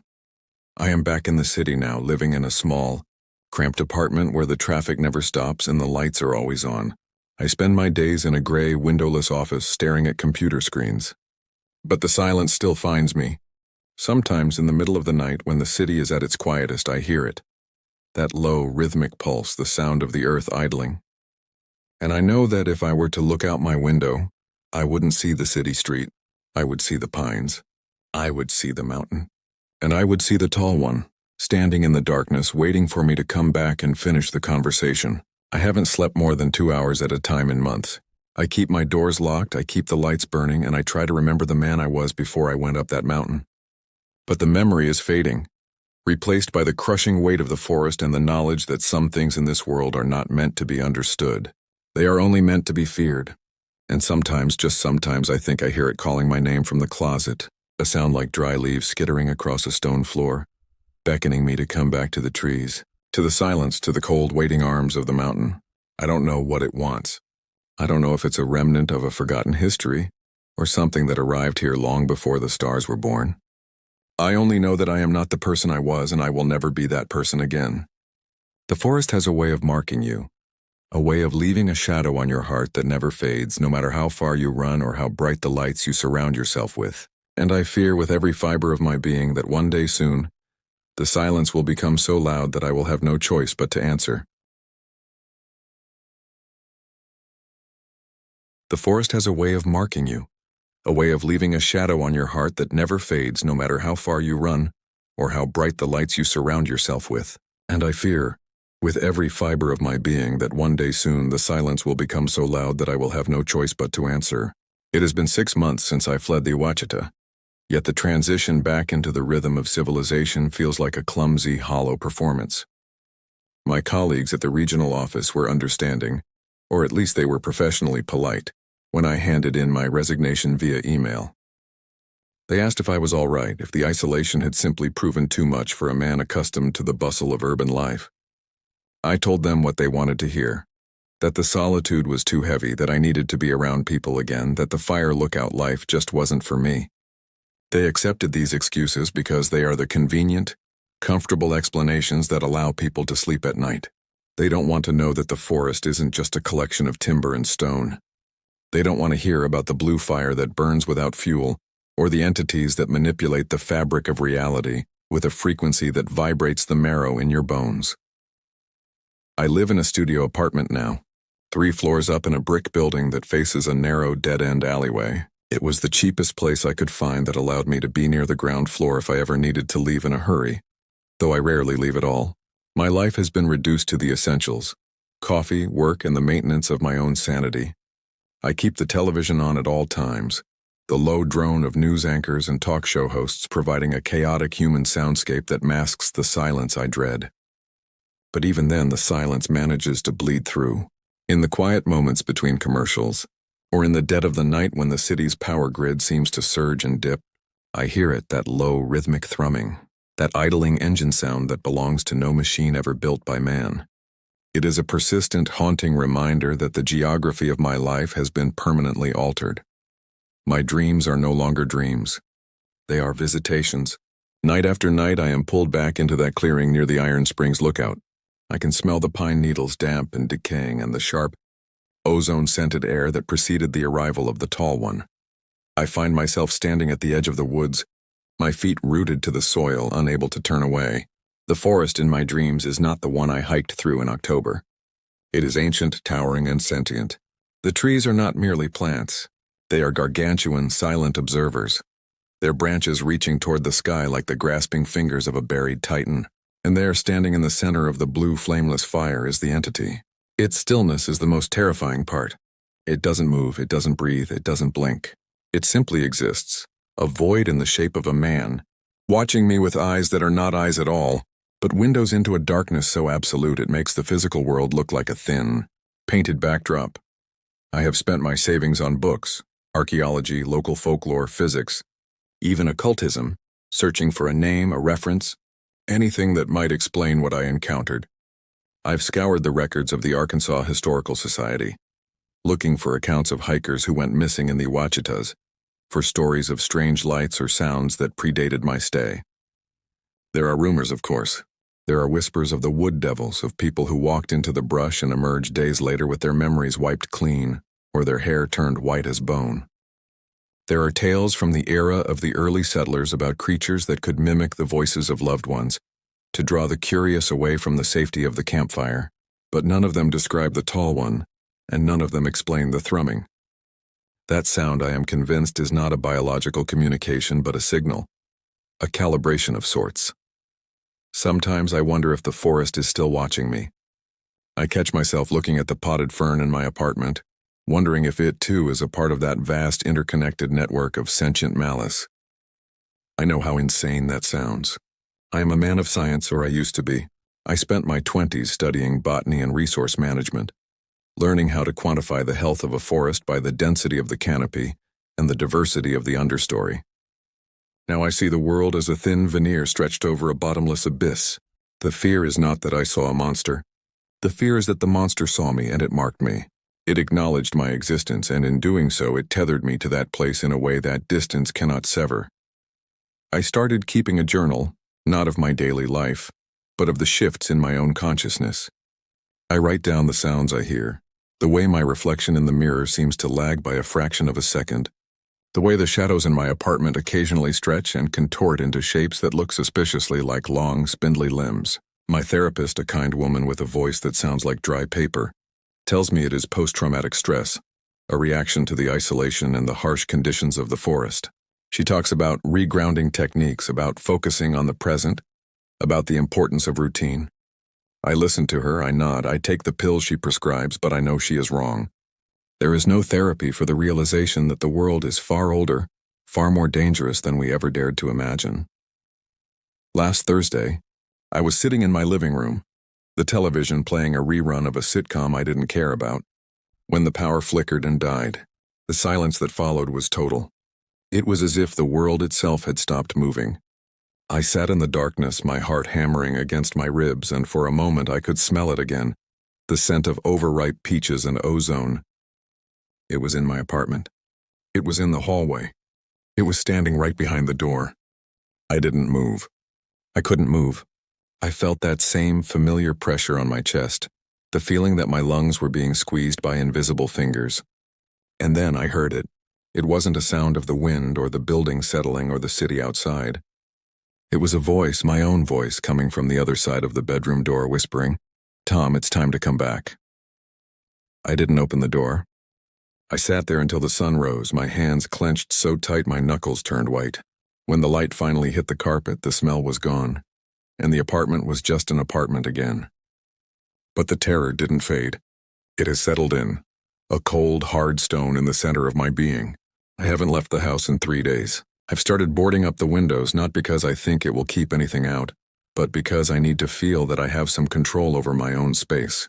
But every time I hammer a nail or secure a board, I feel the same vibration through the wall, a slow, patient rhythm like the heartbeat of the mountain. I think about the ranger station constantly. I think about the fire tower standing tall against the bruised violet sky of the Ouachita, and I think about the clearing where the blue fire burned. I know that somewhere in the deep, lightless hollows of that forest my life is still playing out. I am still there, pacing the floor of that tower, marking the days on a calendar that never ends. I am a ghost, or perhaps I am the original, and the man sitting here in this apartment is just a fragment, a shadow that the forest allowed to escape, provided he carry the memory of the mountain with him forever. I don't know why I'm writing this. I don't know if I want someone to find these pages or if I want them to burn them along with everything else I own. I suppose I want to believe that there is still a me, a human man named Thomas Miller who is separate from that place. But deep down I know the truth. The Ouachita doesn't let go of what it finds. It doesn't discard what it consumes. It simply waits. It waits for the right frequency, for the right alignment, for the moment when your own will to remain in the world of the living finally snaps. And when that happens, when the silence becomes too loud to endure, I will go back. I will walk through the front door. I will drive to the base of the ridge, and I will climb the stairs to the lookout. And the tall one will be waiting. It will be waiting to finish the conversation that began on that October afternoon. The conversation that has rendered the rest of my existence a mere, flickering distraction. Every time I close my eyes, I see the map. Not a paper map with lines and contours, but a map of the forest etched in my mind. The trails glowing like veins, the hollows pulsing with that same terrible blue fire. I can feel the distance between here and there shrinking, even though the geography says I am hundreds of miles away. It's as if the mountain is folding, the space between us collapsing as the entity continues to call. I've stopped trying to fight it. I've stopped trying to look for a rational explanation. There is no logic in the forest, only the ancient, hungry indifference of things that were here before us and will be here long after we have turned to dust. I look at my hands sometimes, and they look like the hands of a stranger. They are pale, shaking, and they seem to be losing their solidity, as if the reality of the city is not strong enough to hold me here. The walls of my apartment are starting to feel thin, like paper stretched over a frame, and sometimes when I look at the closet door, I swear I can see the outline of a pine forest through the cracks. The city, the traffic, the lights, they all feel like a dream I'm slowly waking up from. And the nightmare, the real, dark, suffocating reality of the Ouachita, is waiting for me to open my eyes. I find myself talking to it now. Not out loud, but in the quiet, desperate spaces of my mind. I tell it that I am not ready, that I have things left to do, that I am still a man of the world. But it doesn't care. It doesn't answer with words. It answers with the thrumming. A vibration that makes the glass in my windows rattle and the floorboards beneath my feet groan. It is a patient sound, a sound of absolute eternal certainty. It knows that time is on its side. It knows that eventually I will run out of distractions, I will run out of strength, and I will surrender to the pull of the mountains.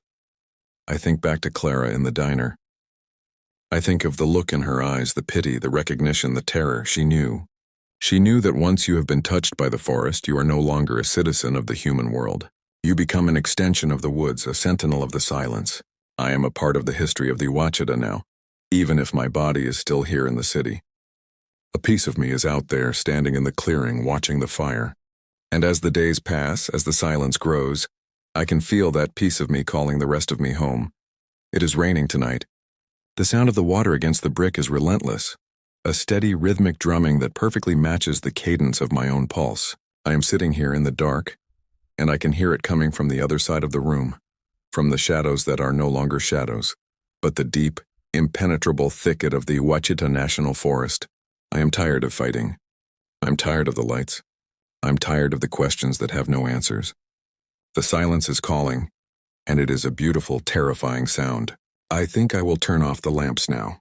I think I will stop the noise, and for the first time in months, I will let the silence in. I will let the mountain take what remains of me, and maybe, in the stillness of that high, lonely place, I will finally understand. I will finally be part of the forest, the trees, and the dark, eternal history that waits beneath the leaves. I hear it now, clearer than ever. It is whispering my name. A voice that sounds like the wind through the pines, a voice that sounds exactly like my own. It is time to go home. It is time to step out of the light and into the embrace of the mountain. And I am ready. God help me, I am finally ready to answer. My name is Arthur Penhaligon. I am 42 years old, and I have spent the better part of 2 decades working as a commissioned park ranger for the United States Forest Service. In the summer of 2026, I found myself stationed in the deep, brooding heart of the Pisgah National Forest in North Carolina, a place where the mountains don't just rise, they loom. It is a land of ancient, mist-choked hollows and dense rhododendron thickets that seem designed to swallow a man whole.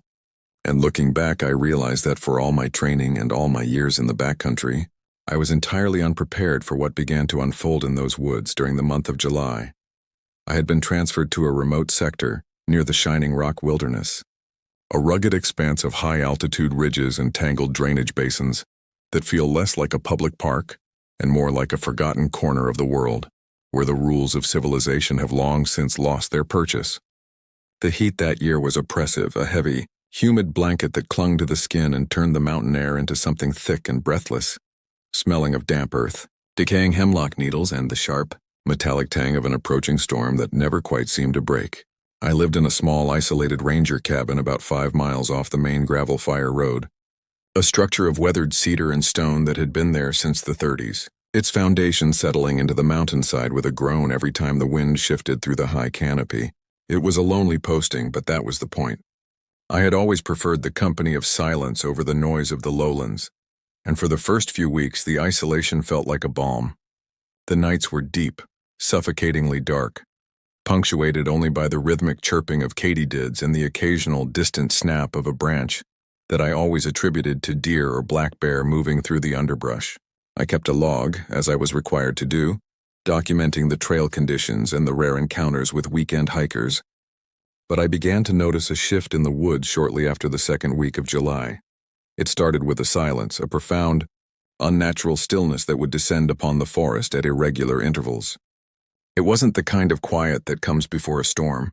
It was a heavy, expectant silence, as if the forest were holding its breath and every living thing, from the smallest sparrow to the largest buck, had simply ceased to be.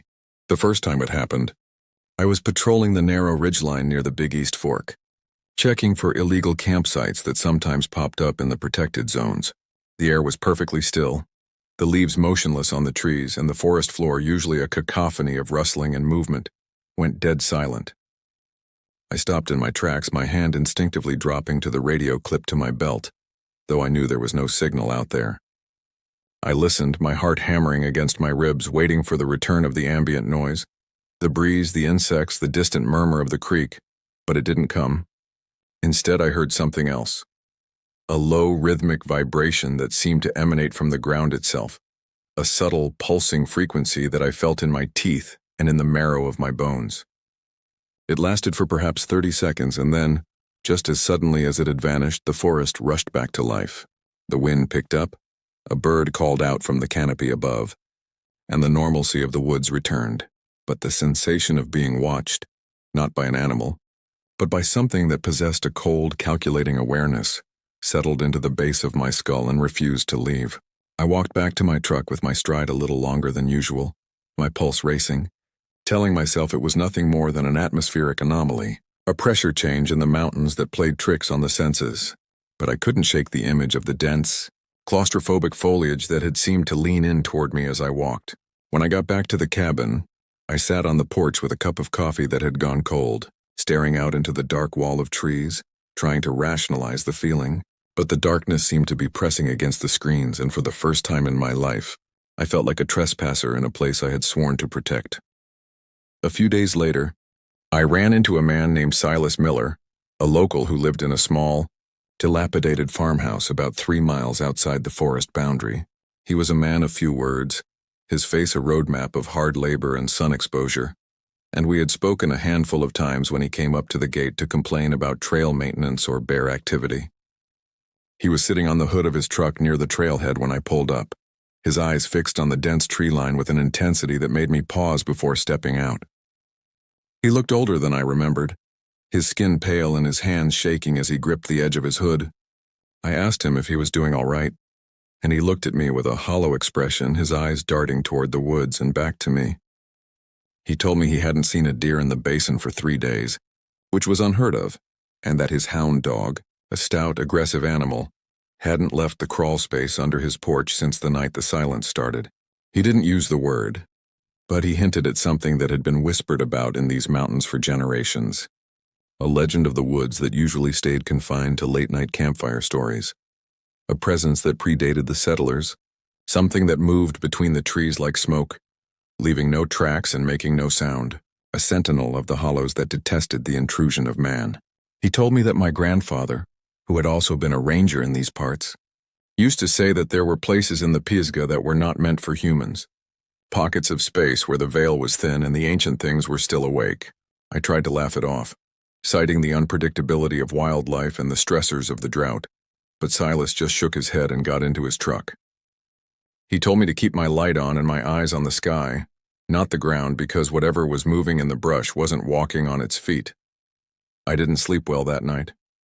The storm that had been threatening for days finally arrived, a violent, crashing deluge that turned the woods into a chaotic symphony of cracking timber and rushing water. I sat by the window in my living room, watching the lightning illuminate the towering oaks, their branches thrashing against the wind like the arms of drowning men. In the flashes of light I saw it, or I thought I did, a pale, elongated silhouette standing at the edge of the clearing, perfectly still despite the wind that was bending the saplings nearly to the ground. It was tall, impossibly thin, and possessed a stillness that defied the physics of the storm. I stood up, grabbing my heavy-duty flashlight, and shone it out into the rain, but there was nothing there, just the pouring gray curtain of the downpour and the swaying trees. I told myself it was an optical illusion, a trick of the strobing light and the fatigue of the last few days, but the hair on the back of my neck stayed standing for hours. The next morning, the forest was scrubbed clean and bright, but the air felt heavy with the scent of ozone and something else, a musky, ancient smell that reminded me of stagnant water and wet fur. I spent the day hiking the perimeter of my sector, checking for downed trees and washed-out sections of trail, and that was when I found the first sign that something was truly wrong. Deep in a drainage basin known as the Devil's Throat, I found a cache of personal belongings spread out over a 20-foot radius. It wasn't a campsite. It was a collection of items that looked like they had been methodically placed. A camera, a pair of hiking boots, a hat, a water bottle, all perfectly clean, all arranged in a straight line that pointed directly toward the steepest part of the mountain. There were no signs of a struggle, no footprints in the soft, wet mud, no remnants of a pack or a body. It was as if the person who had owned these things had simply evaporated into the air, leaving behind only the tools of their transit. I radioed it in, knowing the signal would fail, and then I spent the next 3 hours scouring the immediate area, calling out into the silence. My voice sounded flat and diminished against the immense scale of the mountain. The deeper I went into the brush, the more the geography seemed to shift.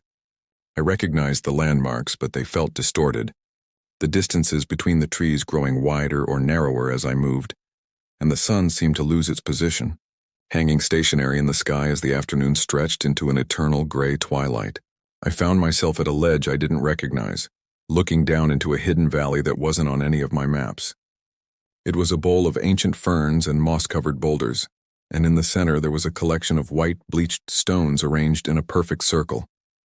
It looked deliberate, an altar or a marker of some kind, and as I stepped toward it, the familiar silence descended again, heavier than before, pressing against my ears until I thought my eardrums would burst. The vibration returned, but this time it was accompanied by a sound. A low, grinding noise like stones being rubbed together, or perhaps a voice speaking a language of friction and earth. I couldn't distinguish the syllables, but it sounded like it was coming from everywhere at once, resonating within the hollow of my chest. I felt a surge of pure, primal terror, the kind that bypasses the mind and speaks directly to the nervous system, and I turned to run, my boots slipping on the slick rocks. I didn't look back until I reached the safety of the main trail, my lungs burning and my heart hammering a frantic rhythm against my ribs. I made it back to the truck just as the sun was dipping behind the ridge, the light turning a sickly bruise purple. I drove back to the cabin with my hands white on the steering wheel, the woods closing in on the road as if the trees were trying to knit themselves together behind me. That night I didn't turn out the lights. I sat in my kitchen, a revolver sitting on the table in front of me, listening to the cabin creak and groan. The silence was absolute. There were no crickets, no wind, no distant hoot of an owl, just the sound of my own shallow breathing and the occasional rhythmic thud against the outer wall, as if someone, or something, was testing the integrity of the structure. It wasn't the sound of an animal clawing at the wood. It was the sound of something pressing its entire weight against the cabin, a slow, deliberate exploration of my perimeter. I waited for daylight, but the hours felt like days. At one point I stood up and walked to the door, intending to step out and face whatever was outside. But when I reached for the handle, the temperature in the room plummeted. My breath hitched in the air, a visible cloud of fog in the sudden biting cold. I backed away, my hand trembling, and watched as the frost began to bloom across the glass of the door, swirling into patterns that looked like eyes, hundreds of them blinking in the dark. I didn't sleep at all. When the dawn finally broke, the air was still bitter, the morning sun doing nothing to pierce the gloom that had settled over the cabin. I didn't stay. I gathered my gear, my hands shaking so badly I could barely zip my bag, and I drove down the mountain, not stopping until I hit the paved road toward the ranger station. I turned in my report, but the words felt hollow and insane as I spoke them to my supervisor, a man who had seen everything from forest fires to lost hikers, but whose eyes widened with a mixture of confusion and something like pity when I described the circle of stones and the sound of the grinding earth. He told me to take a week off to get some sleep, that the heat was getting to everyone in the high country. He thought I was suffering from heat exhaustion, maybe a touch of altitude sickness, and I let him think that, because the truth was a weight I couldn't share. I moved into a motel in town, but I couldn't escape the feeling that I was still being watched. Even in the bustle of the small town, with the sounds of traffic and the neon lights of the diner, the silence would occasionally threaten to return, a momentary dip in the ambient noise that made me freeze in my tracks. I spent my days walking the town, trying to reclaim a sense of normalcy, but every tree I saw, every shadow that stretched across the asphalt, reminded me of the wilderness I had left behind. I couldn't go back, but I also couldn't move forward. I felt tethered to that mountain, a piece of me still standing in the center of that circle of stones, waiting for whatever resided in those woods to finally make itself known. I read everything I could find in the local library about the history of the Shining Rock Wilderness. Old journals from the WPA workers who built the trails, accounts of disappearing pioneers from the 19th century, and the scattered, vague oral histories of the Cherokee who had once called these mountains home. There were references to the travelers, entities that existed on the periphery of our perception, keepers of the deep woods who demanded a price for the intrusion of civilization. It wasn't a monster in the sense of teeth and claws. It was an intelligence, a force of nature that functioned on a scale we couldn't comprehend, and it was clear to me that I had seen something I was never meant to see. The final night of my leave, I was sitting on the balcony of my motel room, looking toward the distant, jagged line of the mountains against the starry sky. The air was cool, the hum of the town beneath me a comfort I had long since learned to ignore.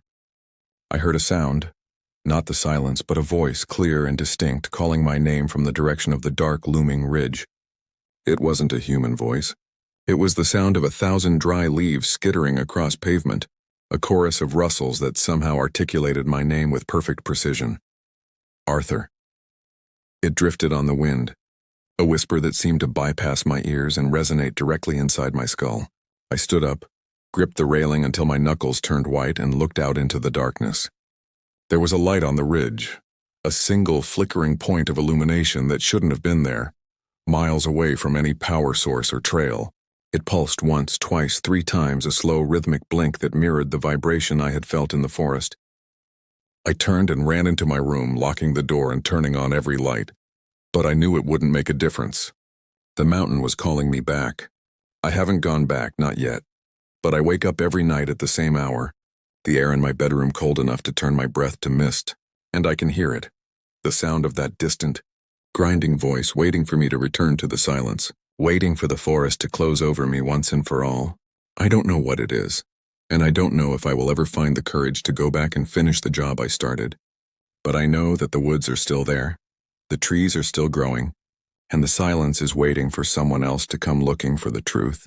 It is a hollow, empty feeling, the realization that I am no longer the observer of the wilderness, but the observed, a marked man living in a world that feels increasingly thin, and I fear that when the time comes I won't have the strength to say no. I sit here and write this, hoping that someone might find these words and understand that there are things in this world that are not meant to be understood, things that exist in the spaces between our maps, patient and eternal, waiting for the moment when we finally realize that we were never really the masters of the wild, but merely guests who stayed far, far too long. The mountain is still watching, and tonight the air is quiet, the kind of quiet that precedes a storm, and I find myself standing at my window, staring at the distant dark silhouette of the horizon, wondering if the answer to the mystery is hidden in the mountain itself, or if the mystery is simply the fact that the mountain, and everything that dwells within it, is finally beginning to reach out.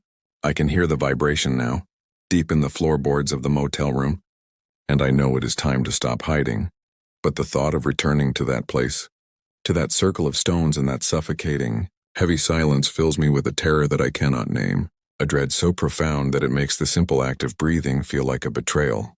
I am still here, at least for now, but the line between the world I know and the world that waits in the shadows is blurring, and I fear that I am already standing on the other side, just waiting for the final, inevitable pull of the mountain to draw me back into the dark. I sometimes wonder if I ever truly left, if the man sitting in this chair is merely a ghost of the man who walked into those woods, or if I am simply waiting for the silence to claim the rest of me. I look at my hands and they seem like those of a stranger, weathered and thin, and I wonder if the forest has already taken what it needs and if the rest is just a formality, a lingering echo of a life that ended the moment I stepped onto that hidden, forgotten trail. The air is growing cold again. The frost is beginning to trace patterns on the window, and I know that when I look out, I will see those eyes again watching from the trees, waiting for me to step out into the dark. I am Arthur Penhaligon, and this is my confession, a record of the time I spent in the Pisgah, and the day I finally realized that some secrets are meant to remain buried. Some trails are meant to be lost, and some things in this world are not meant to be found. Even when they reach out and call your name from the deepest, darkest heart of the wilderness, I am listening for the sound of the wind, for the return of the silence, and for the moment when I finally have to turn the handle of the door and step out into the night, because the mountain is calling, and I suspect that even if I run to the ends of the earth, I will never truly be away from the reach of those ancient shifting woods. The vibration is getting stronger.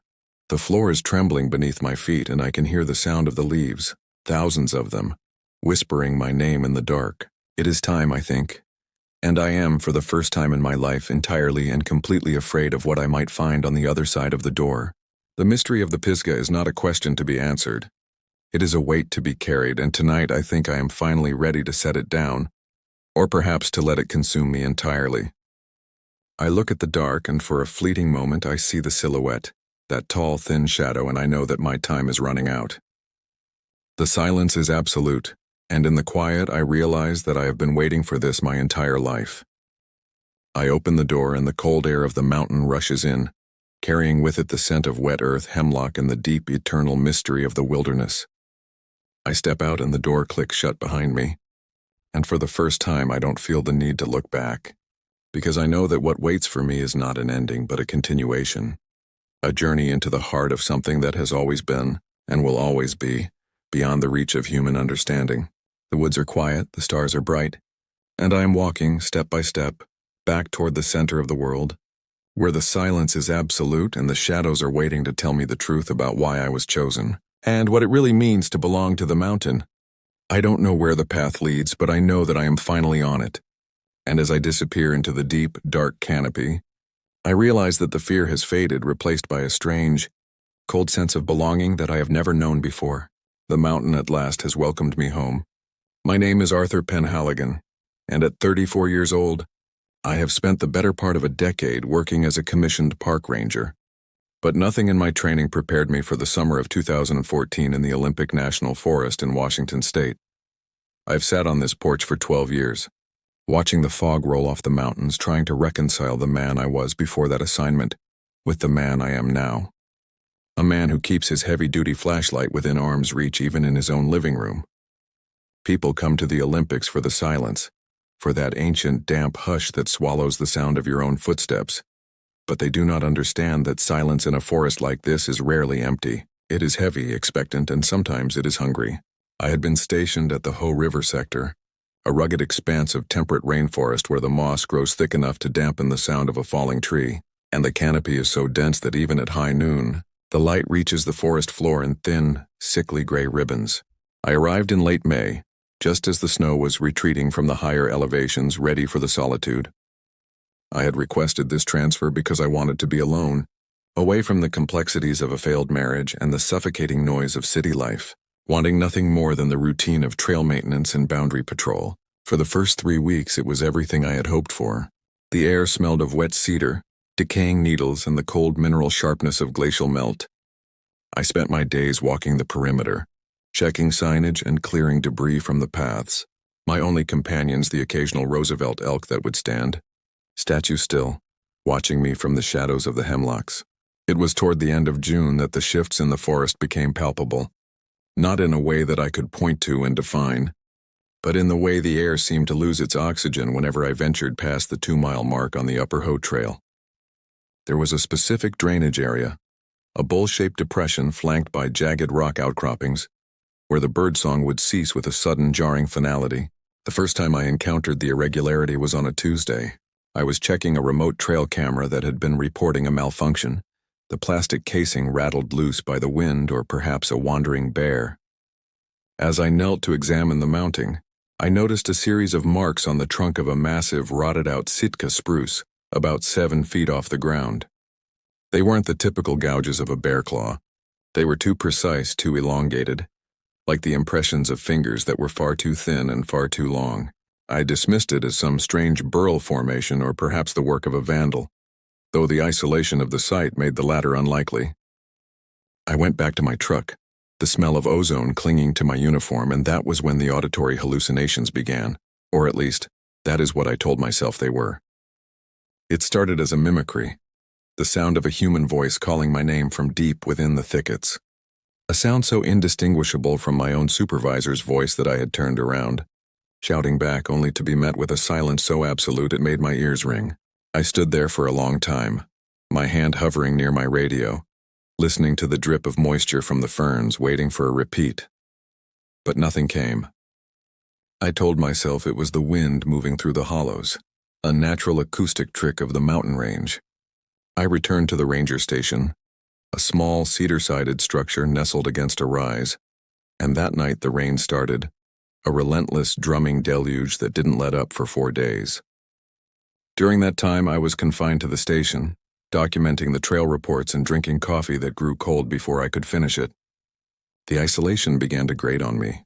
I found myself staring out the window, watching the way the beam of my porch light struggled against the oppressive, curtained darkness. On the 5th day, the sun finally broke through, a pale, watery yellow that did little to warm the damp earth. I decided to hike out to the drainage again, feeling a strange magnetic pull toward that spruce tree. I didn't take the radio that time, an oversight I still regret, wanting to feel entirely disconnected. The forest felt different, as if the landscape had been rearranged while I was sheltered inside. The familiar landmarks, a twisted cedar, a moss-covered boulder, seemed out of place, slightly skewed. I reached the site, my heart thumping against my ribs with a rhythm that felt entirely out of sync with my exertion. The markings on the tree were gone. There was no sign of the bark ever having been disturbed, just the smooth gray-green surface of the ancient wood. I felt a cold spike of panic, not because of what I saw, but because of the realization that I was no longer looking for a vandal, but for something that could alter the very physical reality of the space around me. I turned to head back, but the trail I had followed in was nowhere to be found. In its place was a narrow, overgrown game trail that looked as though it hadn't seen a human presence in decades. I walked for hours trying to find my orientation, the shadows lengthening into long, spindly fingers that reached across my path. The forest had become a labyrinth, the towering trees closing in around me, the light dimming to a bruised purple. I heard it again then, but this time it wasn't my name. It was the sound of a rhythmic tapping, like wood striking wood, coming from everywhere and nowhere at once. It was a methodical, heavy sound that seemed to be communicating with the forest itself. I began to run, my boots slipping on the slick mud, my lungs burning with the sharp, cold air. I tripped, falling face first into the ferns, and as I lay there, gasping for breath, I looked up. Standing about 20 yards away, partially obscured by the dense trunk of an old-growth cedar, was a figure. It was incredibly tall, its proportions wrong, its limbs too long and spindly to belong to any known animal or man. It stood perfectly still, its pale, grayish skin blending almost seamlessly with the lichen-covered bark behind it. It didn't have a face, or at least not one I could recognize as such. There was only a smooth, featureless expanse where the eyes and nose should have been, yet I knew with a certainty that chilled the marrow in my bones that it was looking right at me. It didn't move, it didn't make a sound, it just existed in that space, a void that had pushed its way into the world. I didn't wait to see what it would do. I scrambled to my feet and ran blindly, ignoring the branches that whipped across my face, tearing at my skin. I eventually stumbled onto the main road, collapsing near my truck, my clothes soaked in sweat and mud. I didn't tell anyone. Who would I tell? My supervisor, a pragmatic man who lived for spreadsheets and permit quotas, would have had me evaluated and reassigned within the hour. I told myself it was exhaustion, heat stroke, the result of spending too much time alone in the deep woods. But then the nights became impossible. I would lie in my bed at the station, the windows locked, and hear that rhythmic tapping on the siding, slow and deliberate, moving from one side of the building to the other.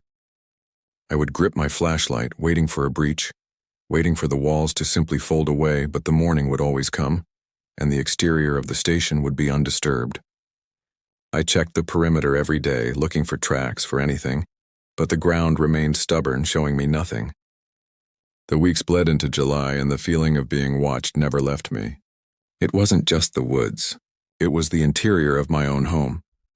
The way the shadows in the corner of the room seemed to hold a slightly different density, a slightly different temperature. I stopped sleeping altogether, relying on caffeine and sheer brittle determination to get through my shifts. I encountered the thing one more time, on my final day at the Hoe. I had decided in a fit of desperate clarity that I would leave. I was packing my gear when I looked out toward the tree line and saw it standing at the edge of the clearing, watching the station. It was closer this time, and I could see the way the light seemed to bend around it, the way the air in its immediate vicinity shimmered, like heat haze on a summer highway. I didn't pack the rest of my gear. I grabbed my keys, threw my essentials into the cab of my truck, and drove. I didn't look in the rearview mirror until I reached the ranger headquarters in Port Angeles, and when I finally did, I saw nothing but the road stretching out behind me. I transferred out of state the following month, settling in a flat, open landscape where the horizons are wide and the trees are few, but I have never regained the sense of peace I once felt in the wilderness. There are nights, even now, when the wind hits my house just right and I hear that slow, measured tapping against the walls, and I have to remind myself that I am miles away, that the mountains are gone, that I am safe, and yet I keep the lights on. I keep the doors locked. I look at the dark spaces in my house and I wonder if, In some way, I brought a piece of that silence back with me, a tether that hasn't yet been severed. Sometimes I think about going back just to see, to stand in that drainage one more time, and confirm that I was just a tired man losing his mind in the shadows of the Olympics. But then I remember the feeling of that stare, the way it stripped everything else away until there was nothing left but the raw, unadulterated fear of something that simply did not belong here. And I know that I will never step foot into a forest again.